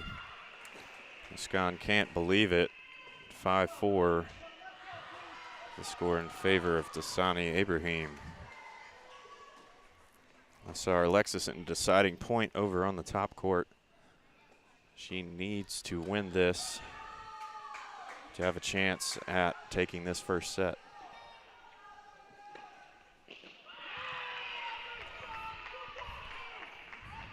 What a laser from Muskan right down the line.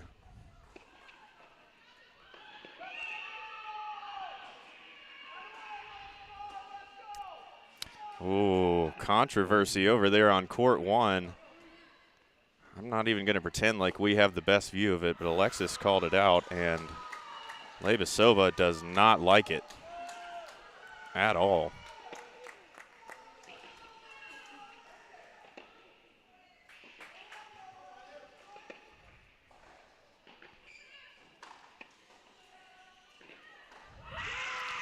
So we head to a tiebreak on one as we hear a big exclamation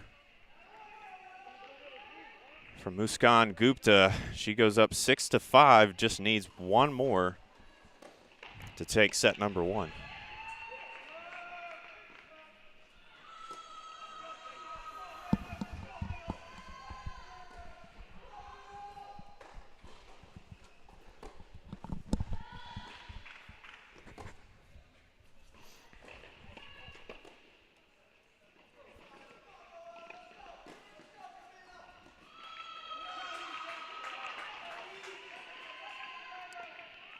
Muskan drops another point, and she is frustrated as well, just cannot seem to string more than one together. In order to win this tiebreak set, they will change over. So as we watch the tiebreak on one, just so you know, court number 6, Camila Barragan is facing a loss. Dropped the first set 6-3, currently down 5-0 against Paloma Hinoco.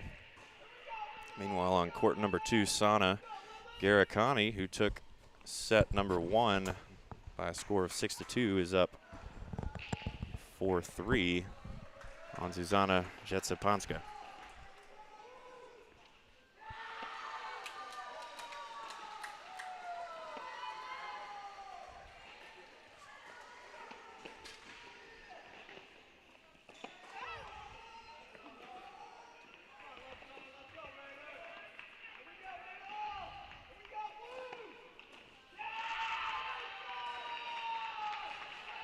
Dasani sends one into the tape at the top of the net, and Muskan Gupta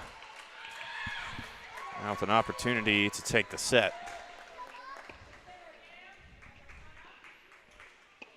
3-0 advantage for Lebesova. Love Star's got to get back into this one quickly.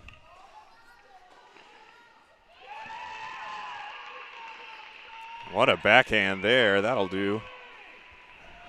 Now 3-1 on the top court.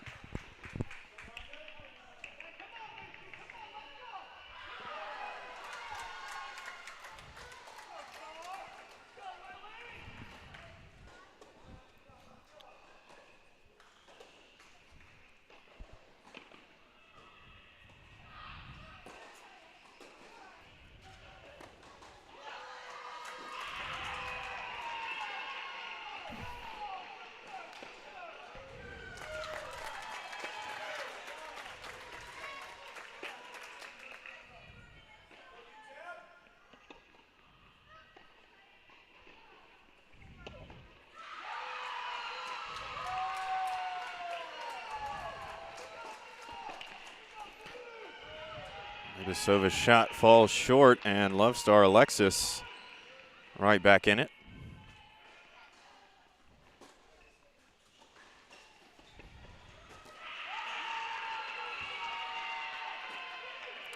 Muskan Gupta gets it done. Dasani Ibrahim not pleased at all, and understandably so. That first set between those two lasting over an hour. And Muskan off to the bathroom, it looks like, understandably needing a break after that absolute battle. So she takes the tie break. 10-7, Muskan will have ownership of the first game and the advantage going forward. A lot of work to do for Tasani Ibrahim.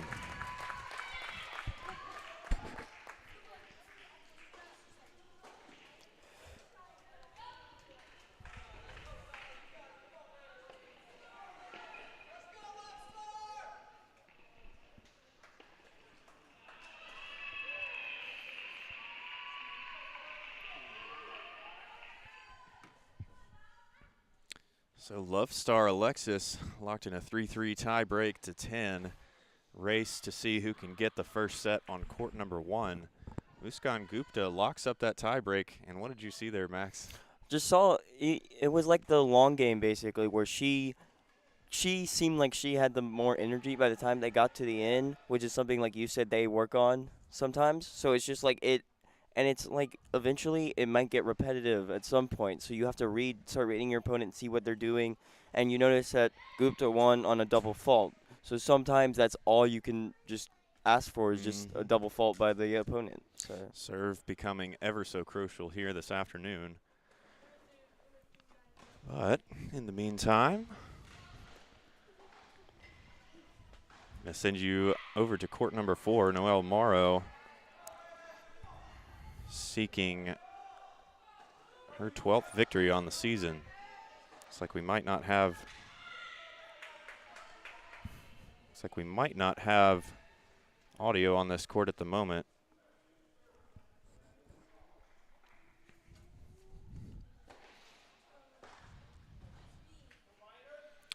Looks like court number 6 just fell in favor of UTEP. Camila Barragan not even scratching across a game against Paloma Hinoco in the second set. So UTEP has a point on the board.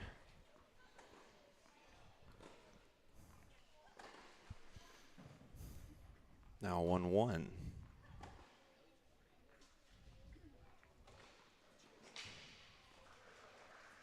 Max, we've seen the two of the top players on this MTSU squad, Love Star Alexis, Muskan Gupta, not necessarily struggle, but I mean, we just watched that first set go over an hour for both of them. Drop court 6 very quickly, and you just need everybody else to deliver here. This match could go down to the wire, could need every court here today. very much so. Like, obviously, you don't want to be too nervous because you believe in your team. So at this point, it's just you want it to watch unfold in a way that, like, obviously where you guys win. So just at this moment, like what the fans have been doing here, just keep supporting the team all the way until the end, and that's all you could do at this point. Well, Morrow wishing there was a bit of a breeze to bend that ball back into the court, but will not.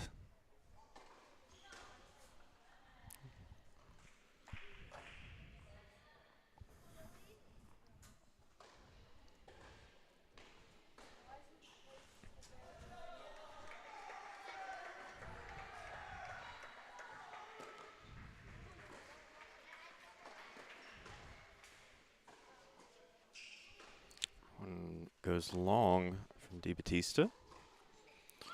Just to update you, Love Star Alexis did lose that tiebreaker by a score of 7-3.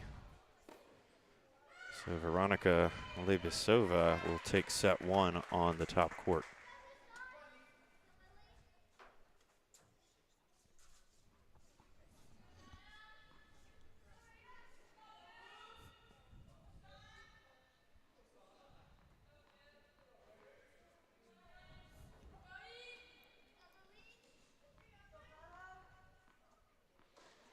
DiBattista seeking the break here.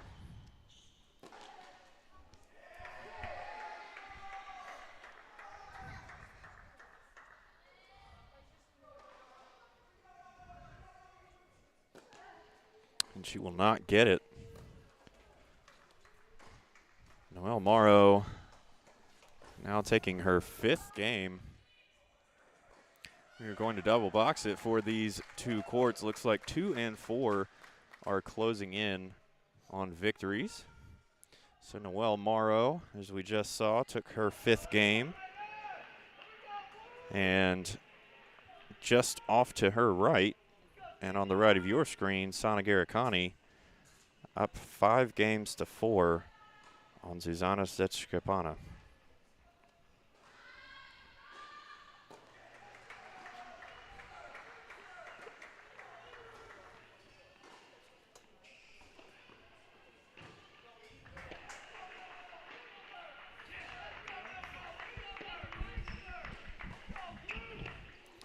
Love start for Noelle in this game.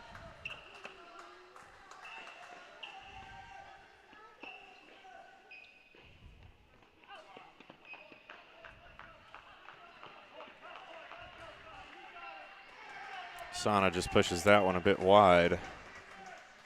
That racket face just a bit open there on the forehand.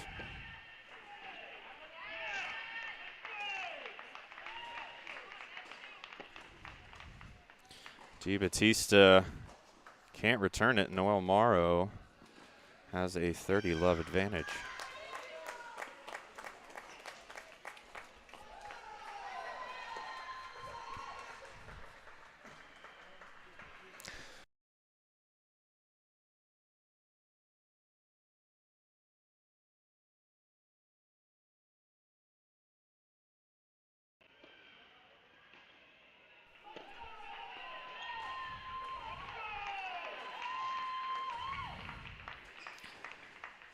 DiBattista yanked that one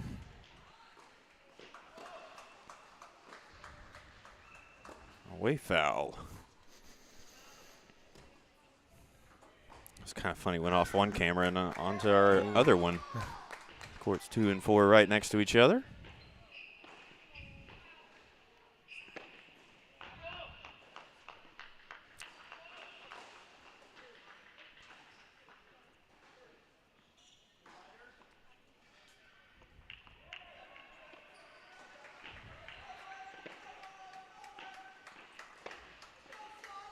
Okay.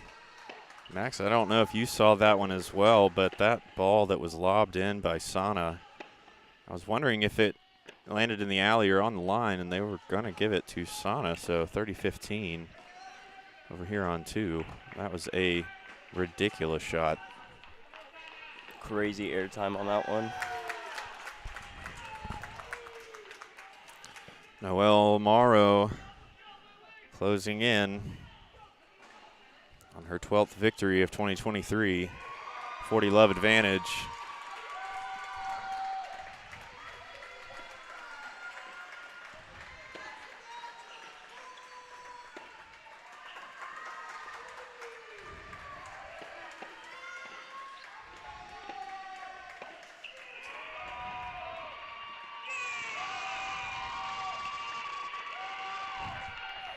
And there's the match on 4. Noelle Morrow gets it done in straight, 6-1, 6-3, taking down Elena DiBattista in her final match here at the Adams Tennis Complex. A thunderous applause for the Blue Raider senior. Great way to end her senior year here at ATC. Great senior day for her as well. Right you are. You can see Coach Teo heading over to talk to one of her stars. In the meantime, Sana just right across the way, looking for a victory as well. Set point against Zuzana Zetskripana.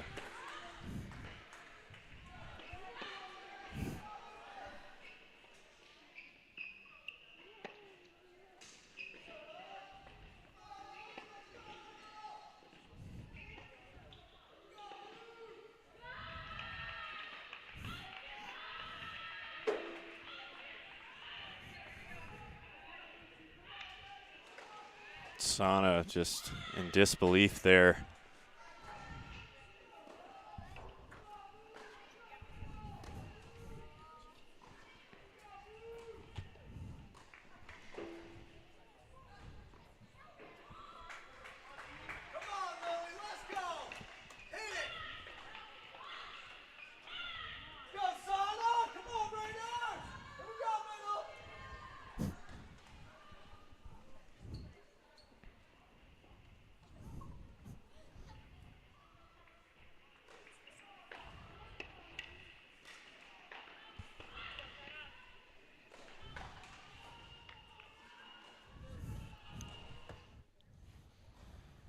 So as we mentioned, Noelle Morrow just finishing up her routine there on 2. We're going to send you back down to court number 2.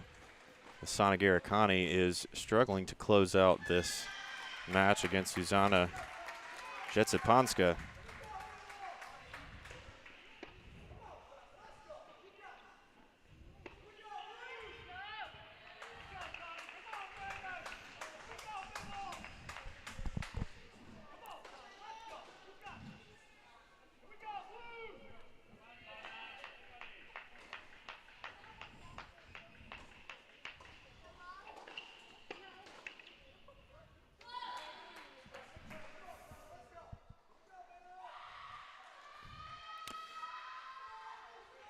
We'll check back in with Sana in a moment, but over here on court 5, we have not seen much of Lily Sophie Schmidt today. She's breezed through the first set, taking Eve Daniels by a score of 6-1. She currently is up 5 games to 4.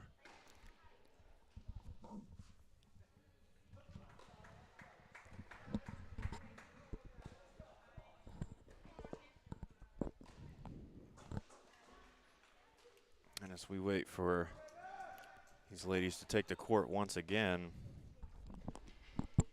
it's important to note that now 2-1 Blue Raiders. Noelle Morrow getting the second point of the match with her victory down on court number 4, but with some of the top players struggling this afternoon, this match over here on 5 could be crucial.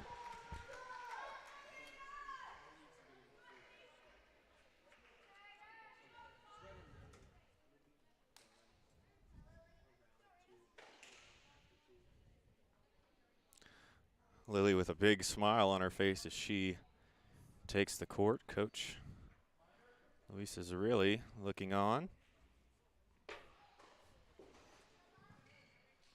Cool fact about Lily is that she has clinched for MTSU in 3 matches so far this season. So, like, maybe I'll continue here. Even though, obviously, if she wins, it won't win it yet, but it will still help towards our victory today. Right, you are. Lily has been one of the most clutch performers of this team. As you mentioned, 3 clinches. She started off the season either 6-7-0, I think, here at home. She had a very good streak to begin the year and has been a force to be reckoned with.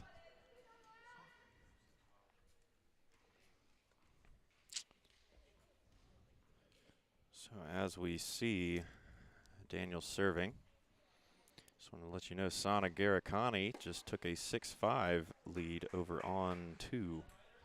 So we will check back in with her momentarily.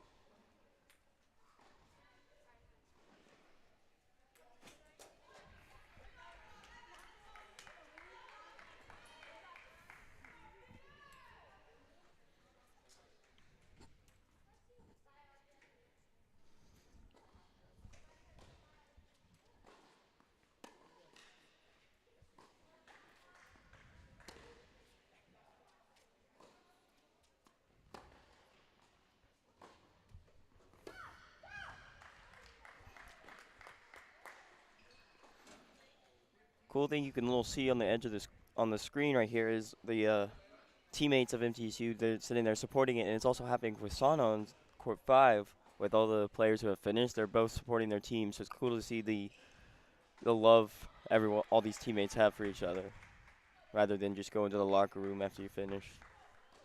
Pretty nice to see that. Right, you are. One of the cooler traditions in college tennis. You know, tennis, very individual sport, but at this level, there is a team aspect to it, and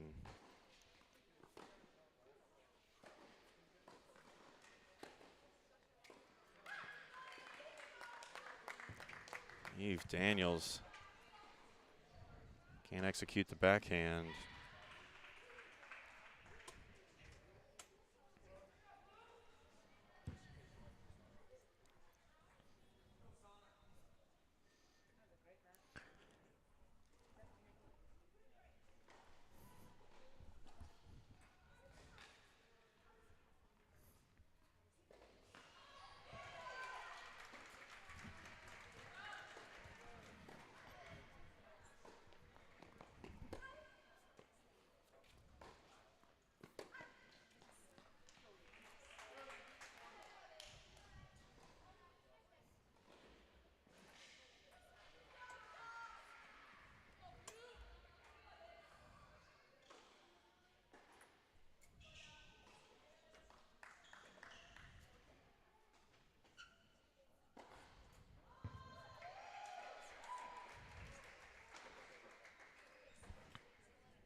Tough reach there.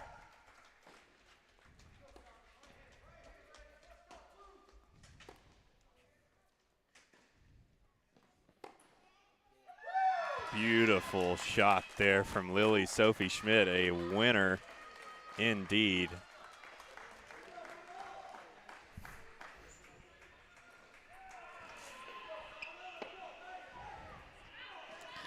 And Lily Sophie Schmidt makes it 3-1 in favor of the Blue Raiders.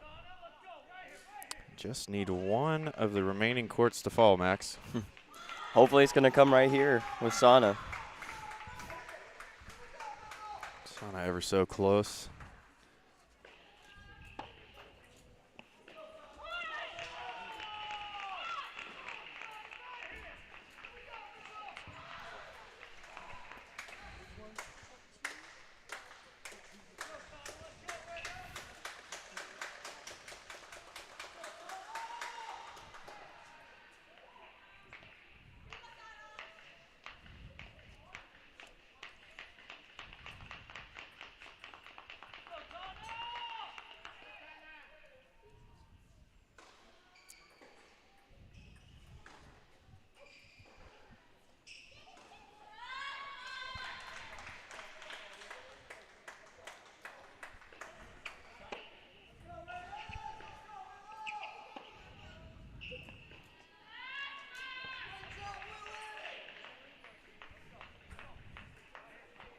A shot there from Zuzana Zepanska. I tell you, Max, that name does not get any easier to say the more that I do it, or more that I attempt it, I should say. Which is why I'm letting you say it, because I got no shot at that one. But 6 games apiece here in the second set.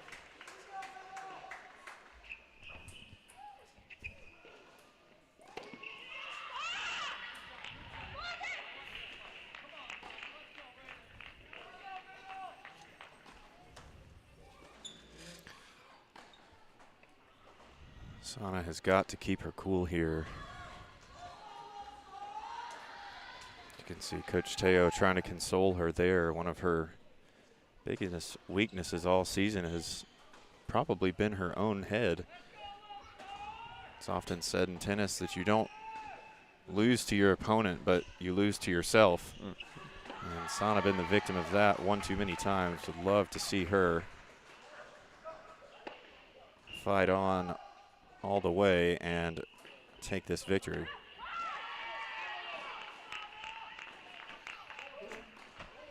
That will certainly help. One apiece in this tiebreaker set.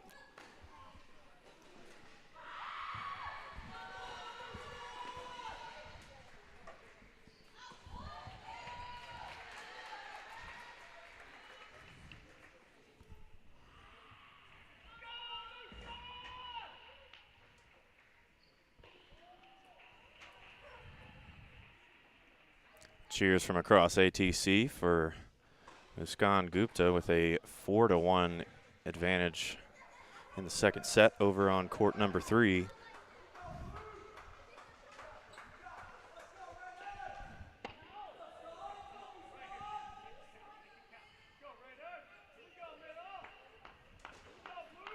Two 2-1 in favor of Sana.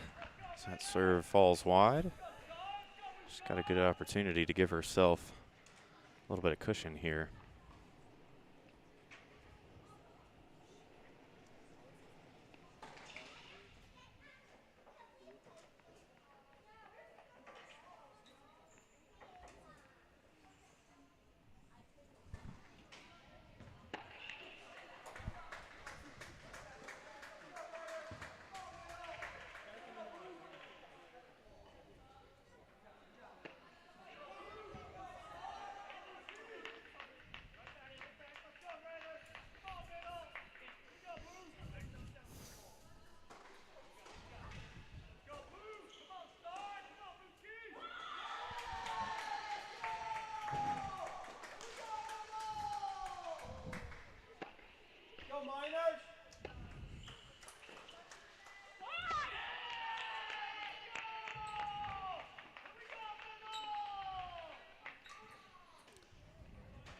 Both girls showing a lot of emotion here on court 2.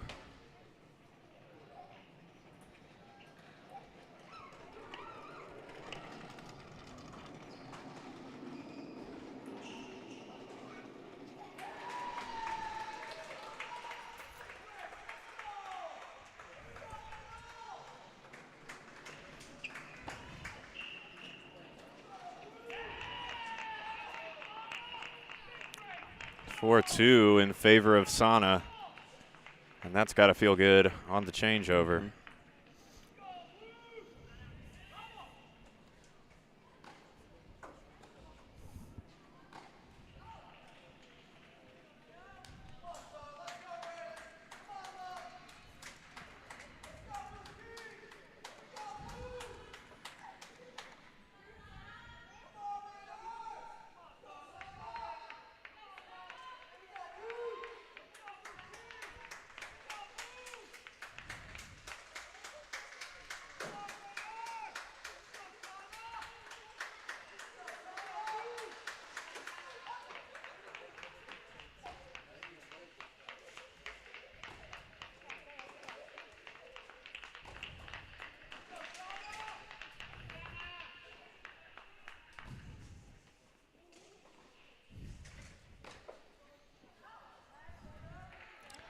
Susanna to serve.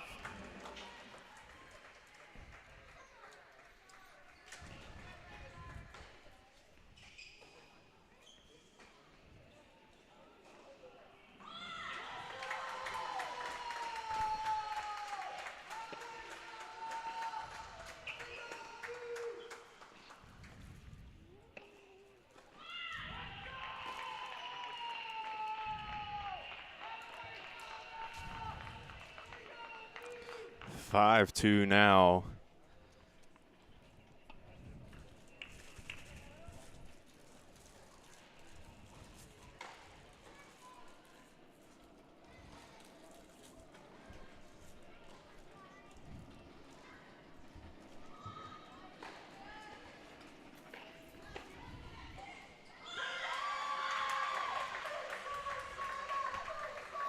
First serve is a bit long. We will see her second.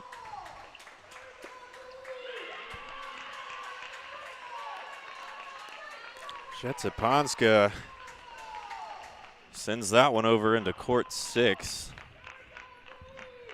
Can't handle the return there.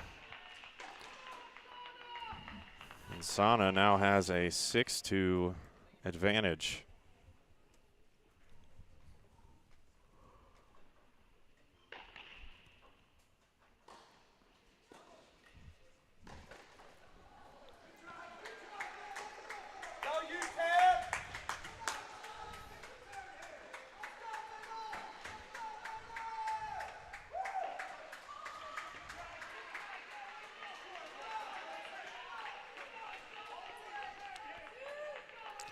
Double fault there for Sana. Now 6-3 in this tie-break set.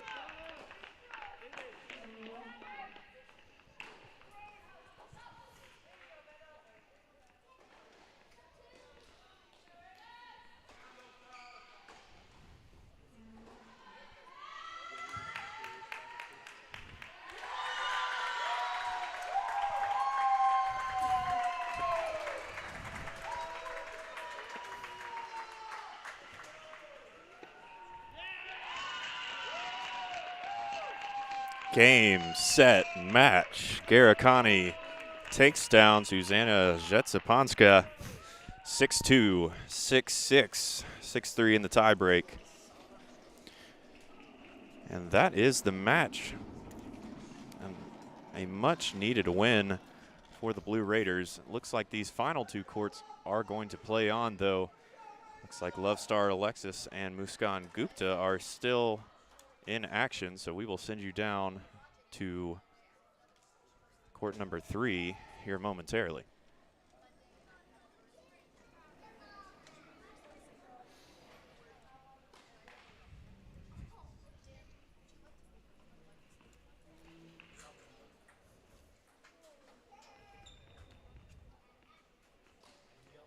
Ibrahim searching for a break to get herself back into this one.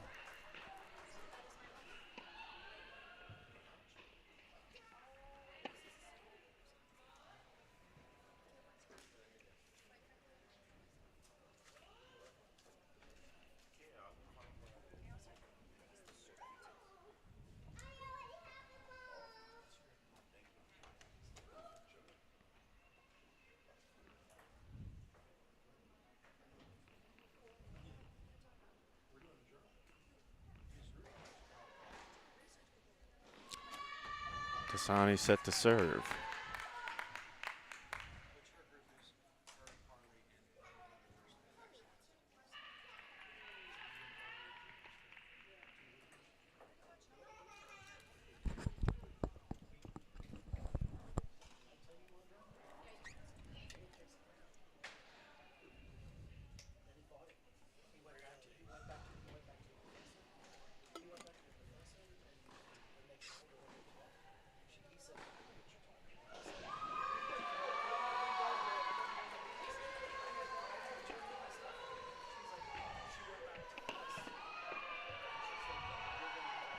Brilliant forehand there from Muskan. One thing I have noticed from Muskan is that she's very good with these forehand plays where the player's going one way and so she can read it instantly and set it to the other way. It's really cool to see how smart she is when it comes to that. So she's been showing off her aggression all afternoon. What a serve there. Tasani can't believe that she couldn't return that.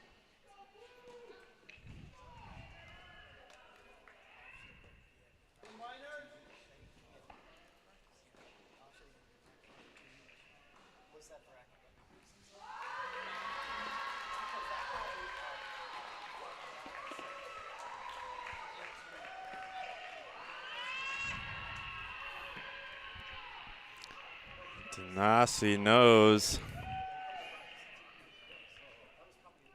Excuse me, Tasani. I'm thinking of Tanasi Kokonakis. Tasani, excuse me. Slides across the hard court. Feels like she might have been able to get back to it. 40 love in favor of Muskan.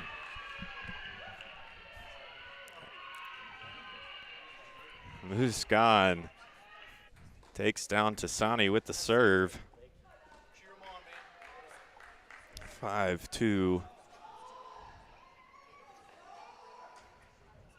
to the senior hailing from India.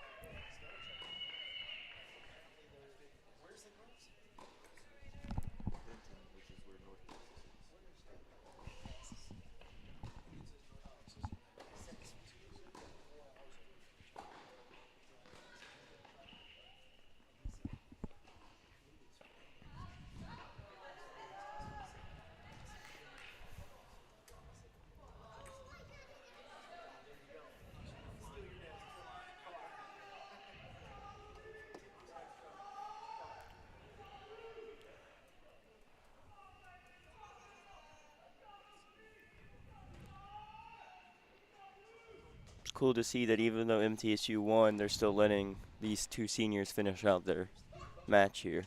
So that's pretty nice. No doubt, usually agreed upon before the match. Two teams will decide if one beats the other one first, if they're going to play on, or to just call it. But these two girls getting the opportunity to finish out their careers here at home with a win. Muskan looks like she is well on her way, and that ball falls just a bit long.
Thirty love in favor of Muskan Gupta.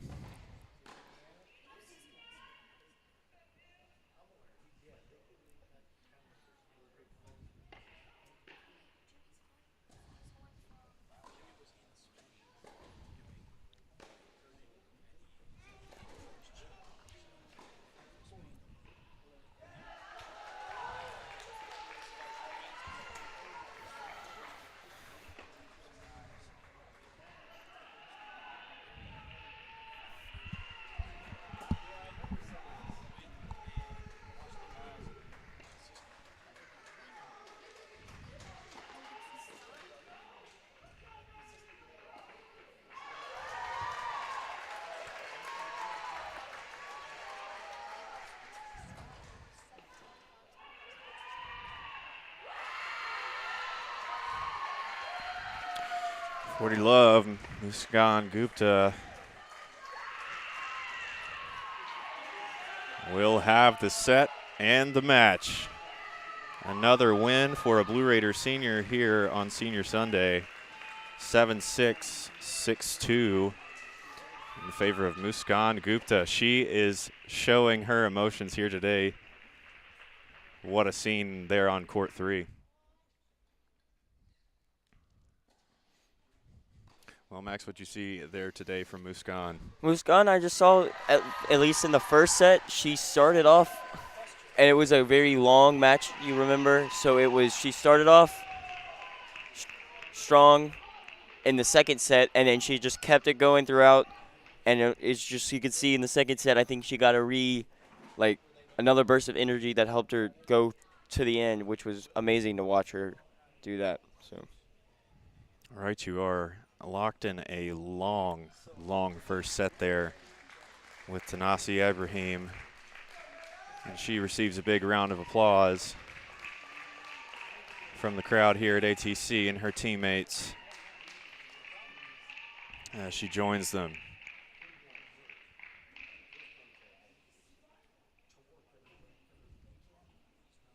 Now 5-1 in favor of Middle Tennessee.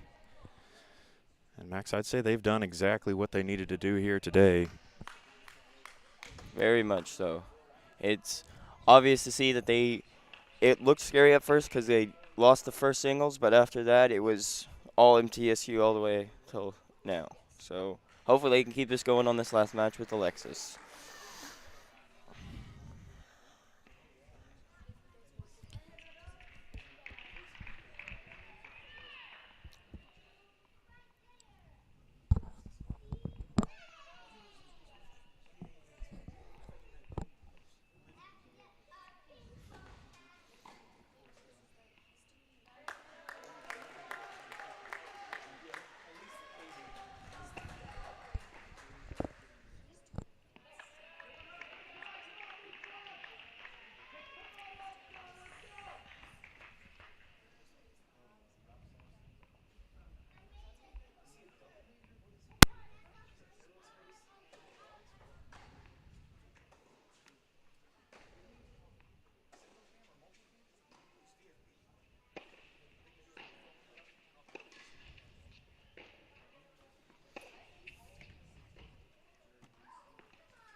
Beautiful shot there by Love Star.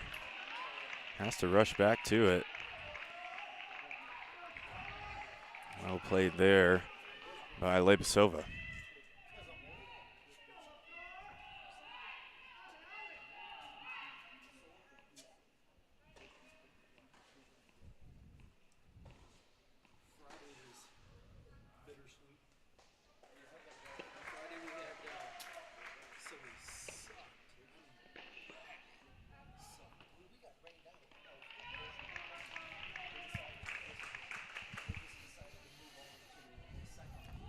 Lebesova signaling that that one was indeed just a bit wide.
Serve goes long for Lebesova.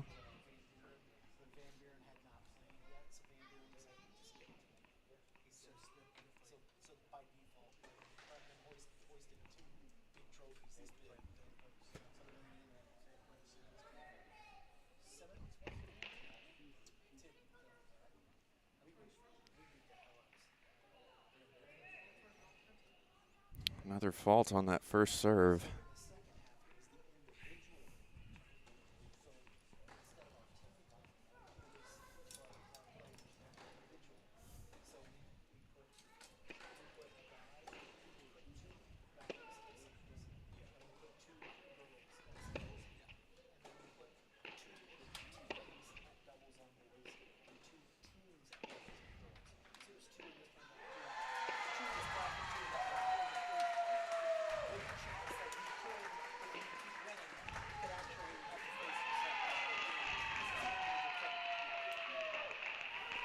Just like that, Love Star Alexis right back in this quickly in an 0-40 hole, and now deciding point.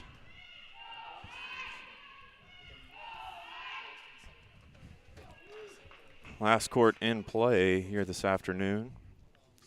MTSU has already won the match.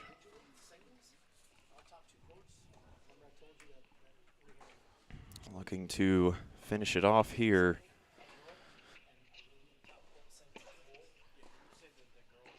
For one last win at Adams Tennis Complex before they head to Denton, Texas at the end of the week for the Conference USA tournament.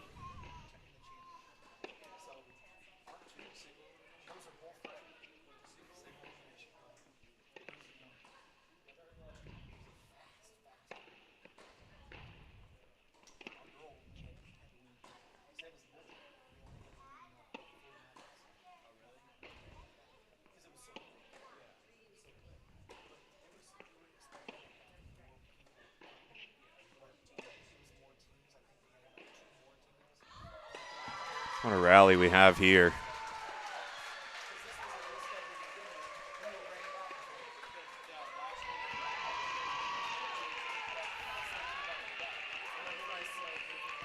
Lebesova can't believe it. Love Star Alexis, what a rally to earn the 5th game of this second set. Just needs one more.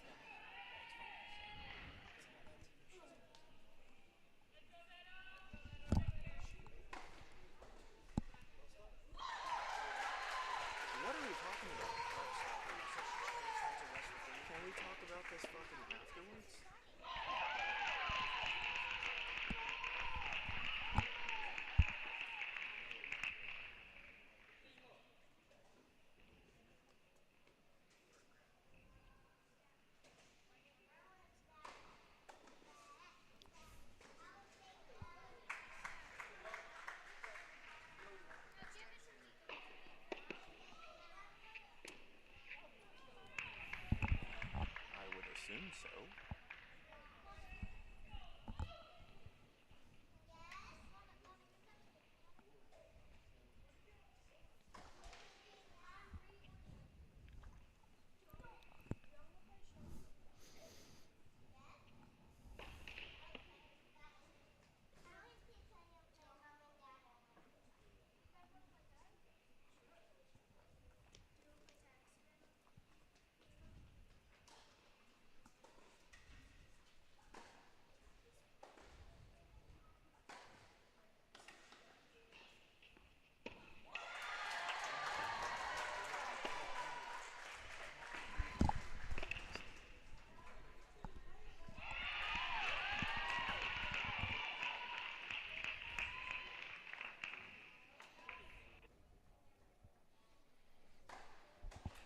(30-15) in favor of Love Star.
Deciding point here for Love Star.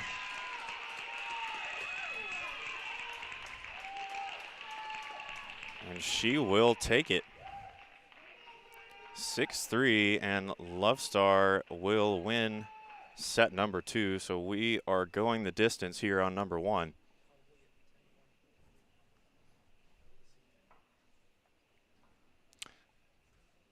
Unless they decide to go to a tie break here.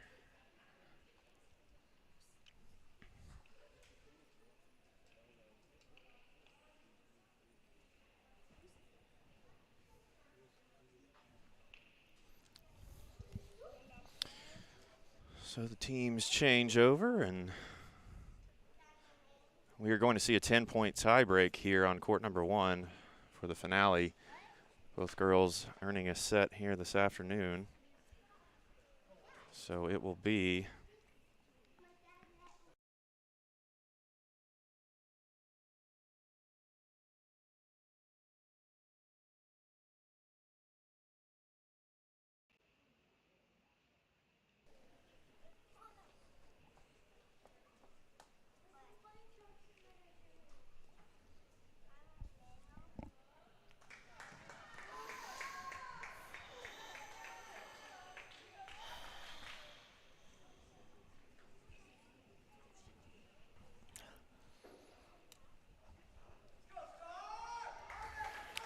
Max, we are approaching the 3-hour mark here this afternoon. What do you think Love Star has to do here to secure this tie-break victory? I think she just has to do the exact same thing she just did in this last set, because even though it's coming up on the 3-hour mark and she has had a long first 2 sets and doubles, it's just she needs to just keep going like she did in the second set, come out on top, and she has this in her. I believe in her, so I think we got this.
That's the way to do it.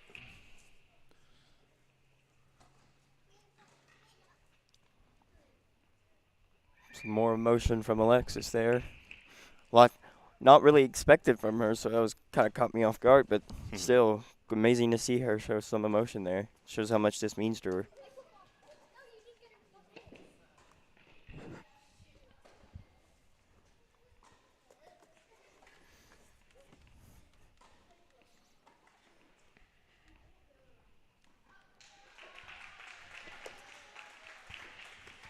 As we mentioned earlier, Love Star, of course, leaving Middle Tennessee next year to pursue her master's degree at West Virginia, so we wish her all the best. But unfortunately, she will be suiting up in navy and gold next season instead of blue and white.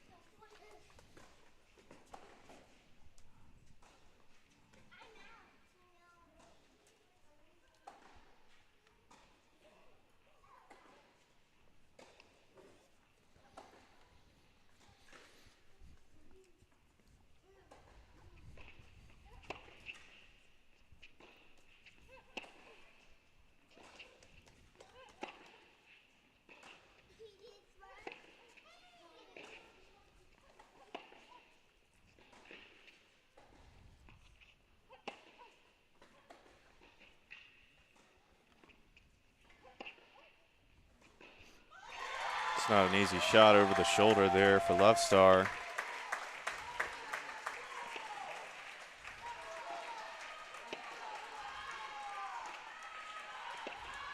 What a rally we have here.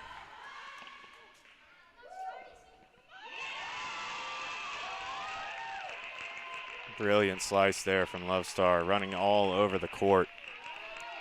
Both of these girls gassed right now. There have been some long rallies today.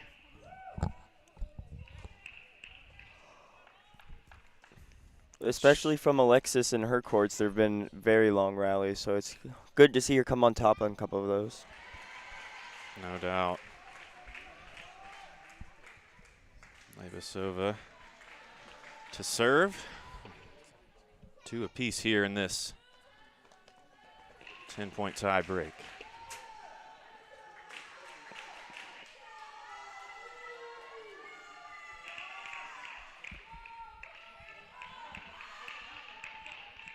You can hear both teams cheering on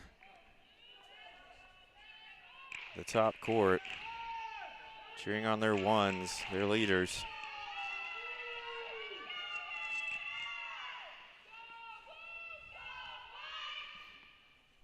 It's getting just a little bit rowdy here at the ATC as this match comes to a close.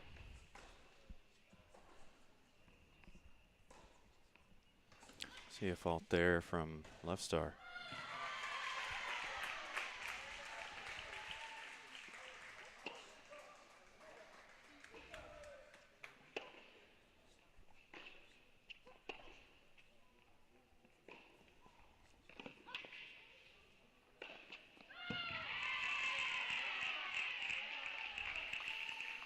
Well played by Lebesova, very aggressive up against the net, and Love Star just caught out there. No shot at really getting back to cover that one. Now 4-2 in favor of Lebesova.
Forehand flies a bit too far there from Love Star. 5-2 now, and Love Star in somewhat of a hole to Veronica Lebesova.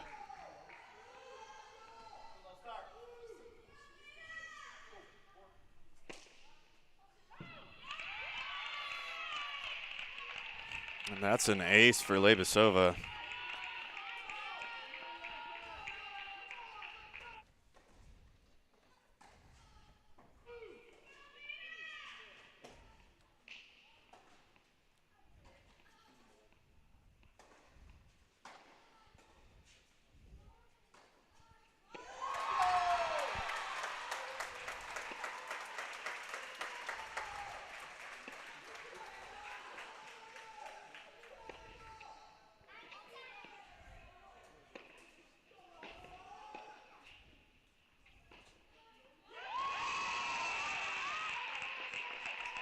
What a shot there by Alexis.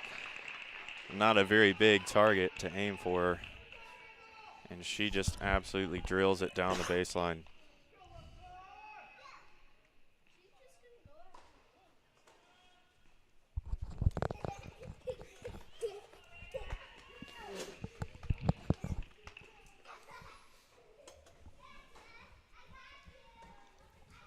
6-3 is Lebasova's advantage.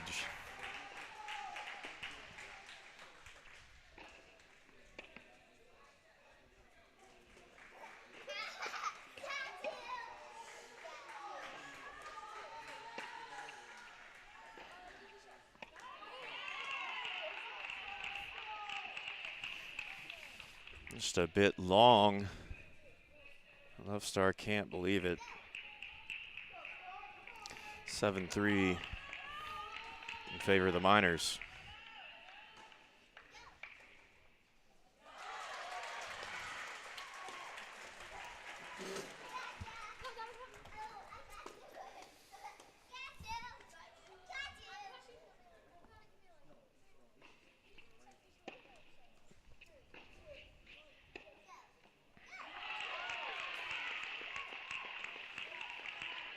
The drop shot doesn't work for Leibasova. 7-4.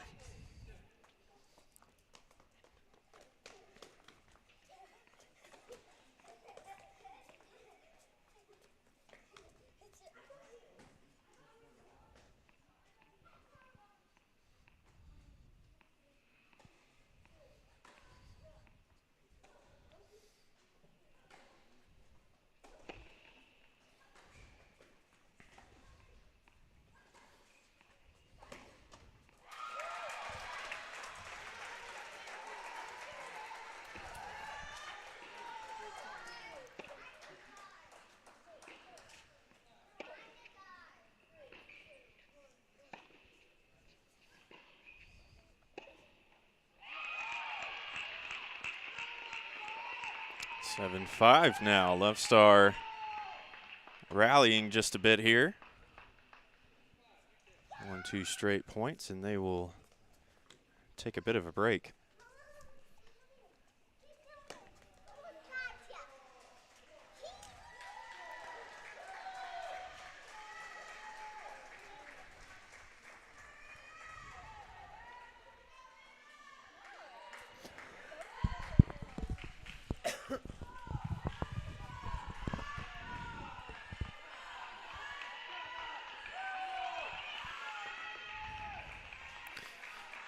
Crowd showing their favor for Love Star Alexis, as all the remaining fans here at Adams Tennis Complex are congregated around and behind court number 1.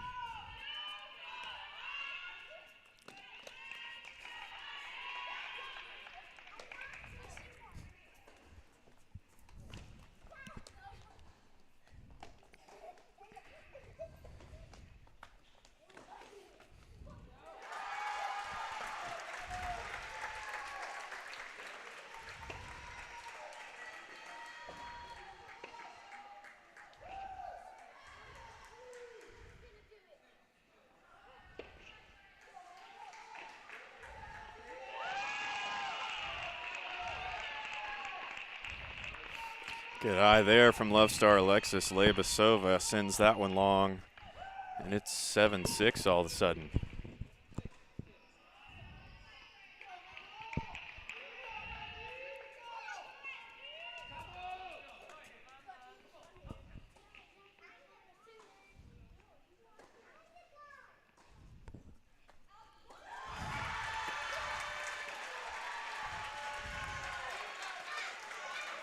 Leibasova can't return that one.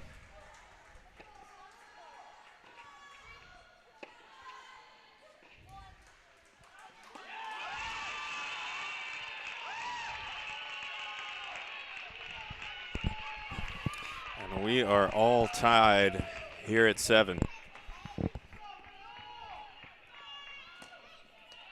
It's got to be absolutely devastating if you're Leibasova. You've had a 3-point advantage for the last few minutes in this tiebreaker set. And now things have drawn even once again.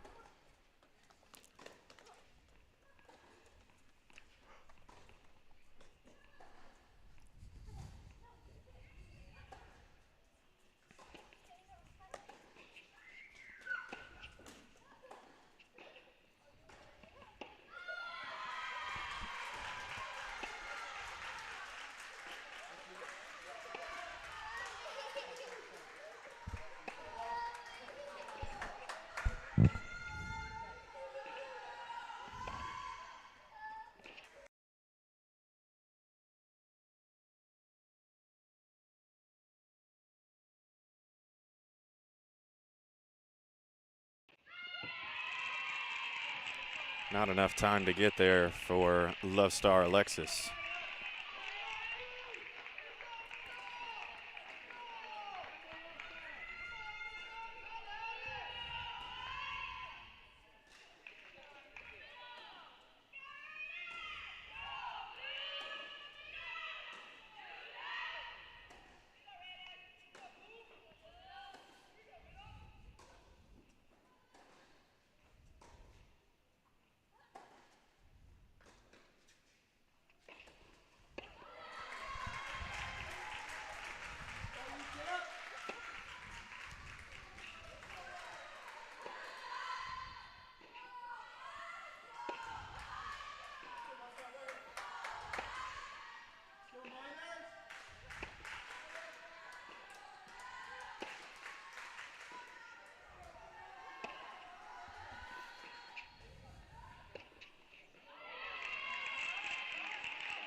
Last chance for Love Star.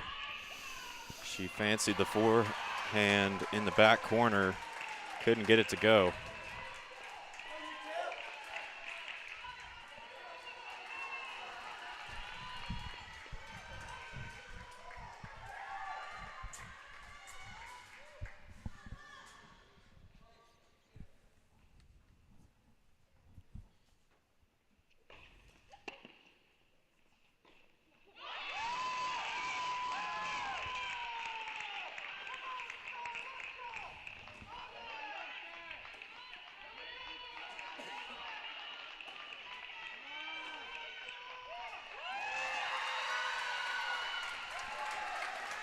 So Love Star stays alive. Now 9-8.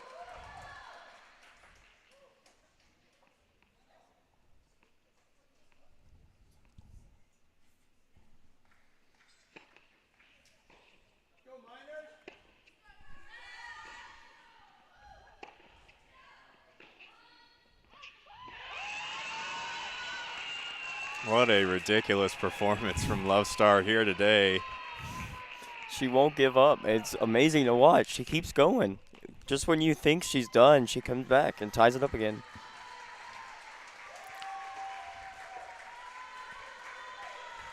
Can only imagine the frustration and exhaustion that both of these girls are enduring right now, but who has the guts to put it together and finish this one out? Gotta win by 2, of course.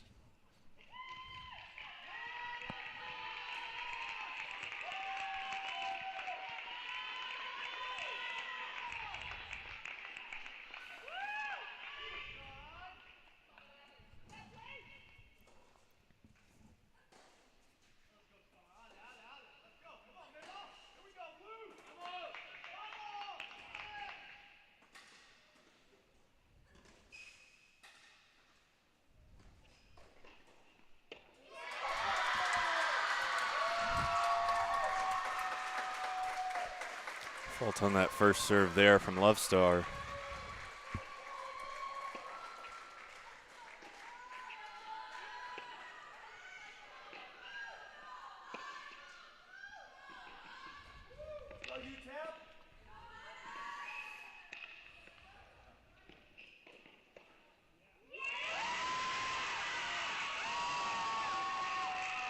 Labasova can't handle the screamer from Love Star, and that is 10-9. So close to victory.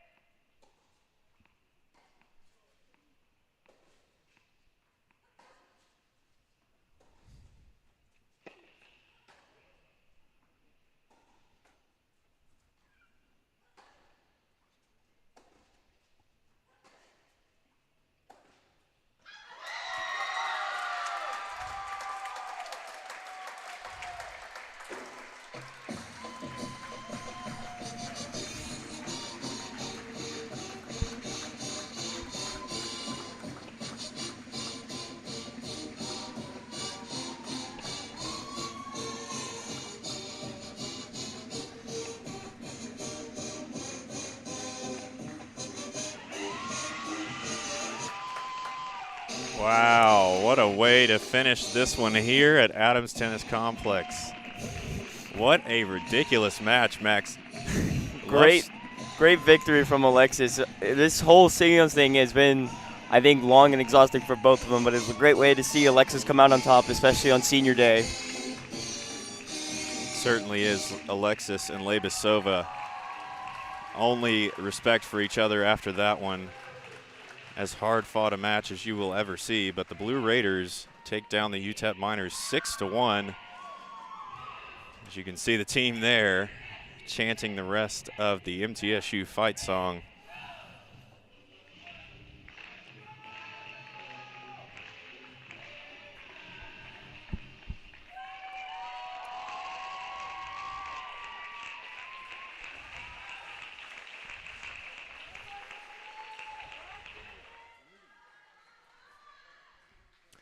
Max, I'd say that was a fantastic way to finish out this season at the Adams Tennis Complex. Middle Tennessee State takes down UTEP by a score of 6-1. And what did you see today? Like I said earlier, I saw a lot of passing, a lot of perseverance to go through them, especially from the two seniors, Gupta and Alexis. They never gave up no matter how far down they were. And then obviously you had others like Lily, who had a strong win throughout the entire day. So it was just good to see the seniors, all three seniors win, and MTSU win overall. So that was a great way to see today. Yes, very cool moment to see all three of our seniors win today. But in the meantime, we are going to take a short break. When we come back, we will have our coaches interview as well as our player of the game, where I believe we should get to talk to all three of these fantastic seniors for the Blue Raiders. So don't go far. We will be right back here in a few minutes on MTN. Mental health affects us all, whether you finish first or last. Whether you win or lose. The stigma around these issues causes those around us to suffer in silence. Mental health is nothing to be ashamed of. You are not alone. You are not alone. As a student athlete, As a teammate, As a friend, we pledge to continue the conversation. because it matters. Because you matter. stand up to the stigma. Stand up. Stand up. Continue the conversation. You are not alone. I have a voice. You have a voice. We have a voice. Our voices can be heard. Outside of sports. As student athletes, we have a platform. Now more than ever. It's important that we listen, learn, and lead, and raise our voices for change. We can all do more. Now is the time To make a difference. This is our chance. This is our chance to make a better tomorrow. Together, we will continue the conversation. we have a voice. On June 23, 1972, Title IX was signed into law, and it reads, "No person in the United States shall, on the basis of sex, be excluded from participation in, be denied the benefits of, or be subjected to discrimination under any education program or activity, receiving federal financial assistance." Happy 50th anniversary, Title IX. Thank you for giving little girls like me and big kids like Conference USA student athletes the opportunity to dream big.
Welcome back to the Adams Tennis Complex. I'm Grant Langston, joined by Max Ackerman here.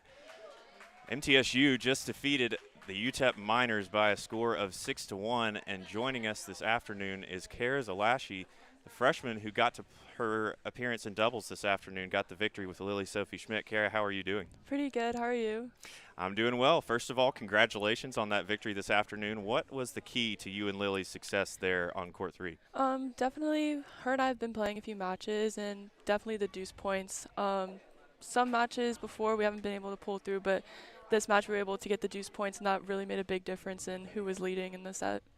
Absolutely. We were talking about up here, we noticed that you had a lot of good plays up against the net. Is that something that you pride yourself on, or is that something that you've had to work on this season?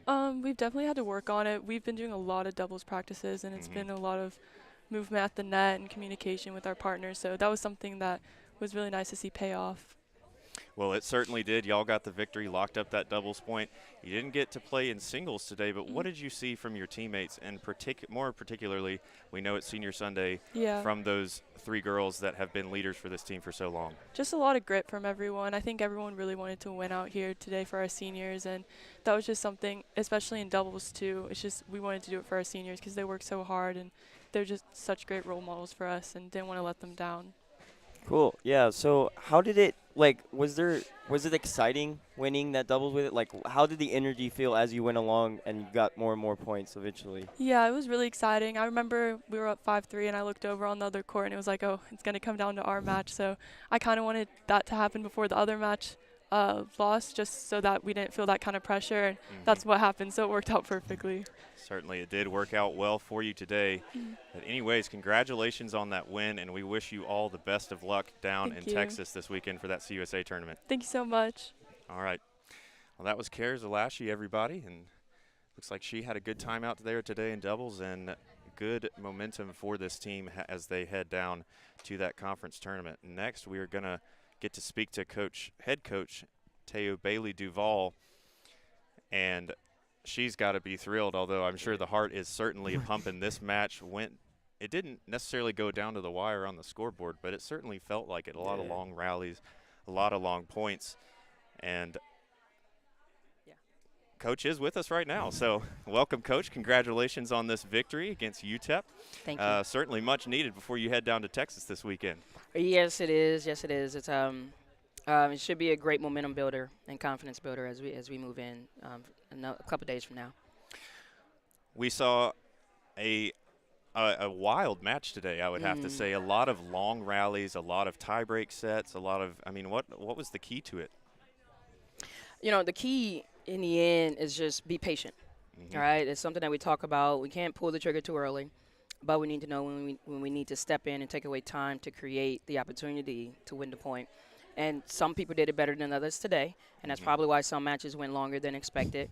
But, you know, I just sit back, and for the most part, I let them kind of figure out what they need to do to get it together and get that win. And they do it. You know, I go in. I try not to micro-coach much anymore, you know, and especially with my seniors. They know how to play. They know how to figure it out.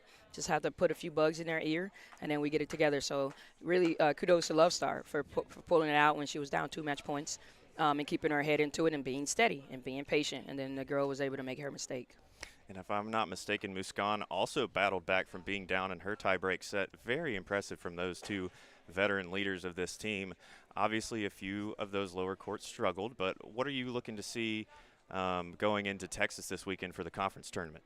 Well, I mean, we're really not sure what's going to happen with the seeding. Unfortunately, the loss yesterday probably won't help us. You know, it was a winnable match, in my opinion. We just had some crazy situations that kind of hit us. But I say everything happens for a reason, and that's going to be probably the benefit for us going in seeding on Wednesday. So we know it's going to be tough. We have a tough conference. We expect that. But as long as we go in the mindset, no one's going to give us the match. We're going to fight for every match and every point. We should be able to get some quality wins. Excited to hear. Yeah, so was there any point tonight or today when you were nervous at all about any of the matches, or was it all just you were confident in them the whole day? You know, I've told many of them I'm pretty confident in them. You know, until they lose. I know their mindset. I know their abilities to fight back, and we find ways to win. I don't really think we're going to lose until we lose. Same thing yesterday. I didn't think we were going to lose until it actually happened because I know we are battle tough and we battle for every match. So I didn't know. I've done much better with my heart rate this year overall. I'm way more patient. I stay calm. And I think overall I didn't really have a crazy heart rate situation there today. Well, we're glad to hear it. It ain't all over until the crying, but no crying today because we have a victory. So thanks for They cried, but well, it was happy obviously tears. happy tears, Yes. other reasons. So yes. Congratulations once again on this Senior Sunday, Coach, and we'll let you get to celebrating with your girls. All right, thank y'all. Thank you. All right, Maxwell, any final notes for our viewers at home? Just excited to see that this win has leading into their Conference USA tournament, so hopefully they do well up there. Yeah, like you said, and Coach Teo mentioned, we will have to wait and see how that seeding works out. And we touched on it a bit earlier, but last year, 5 of these 6 girls were starting on this team when they went down there as the 12 seed. Didn't have a great conference record during the season last year. Got stomped in the first round. They're going to take this personally, and they are ready to take this competition to the rest of CUSA. But in the meantime, that is all we have for you here this afternoon. This has been women's college tennis on Middle Tennessee Sports. Middle Tennessee State takes down UTEP by a score of 6-1. I've been Grant Langston. This is Max Ackerman. Until next time on MTN Sports.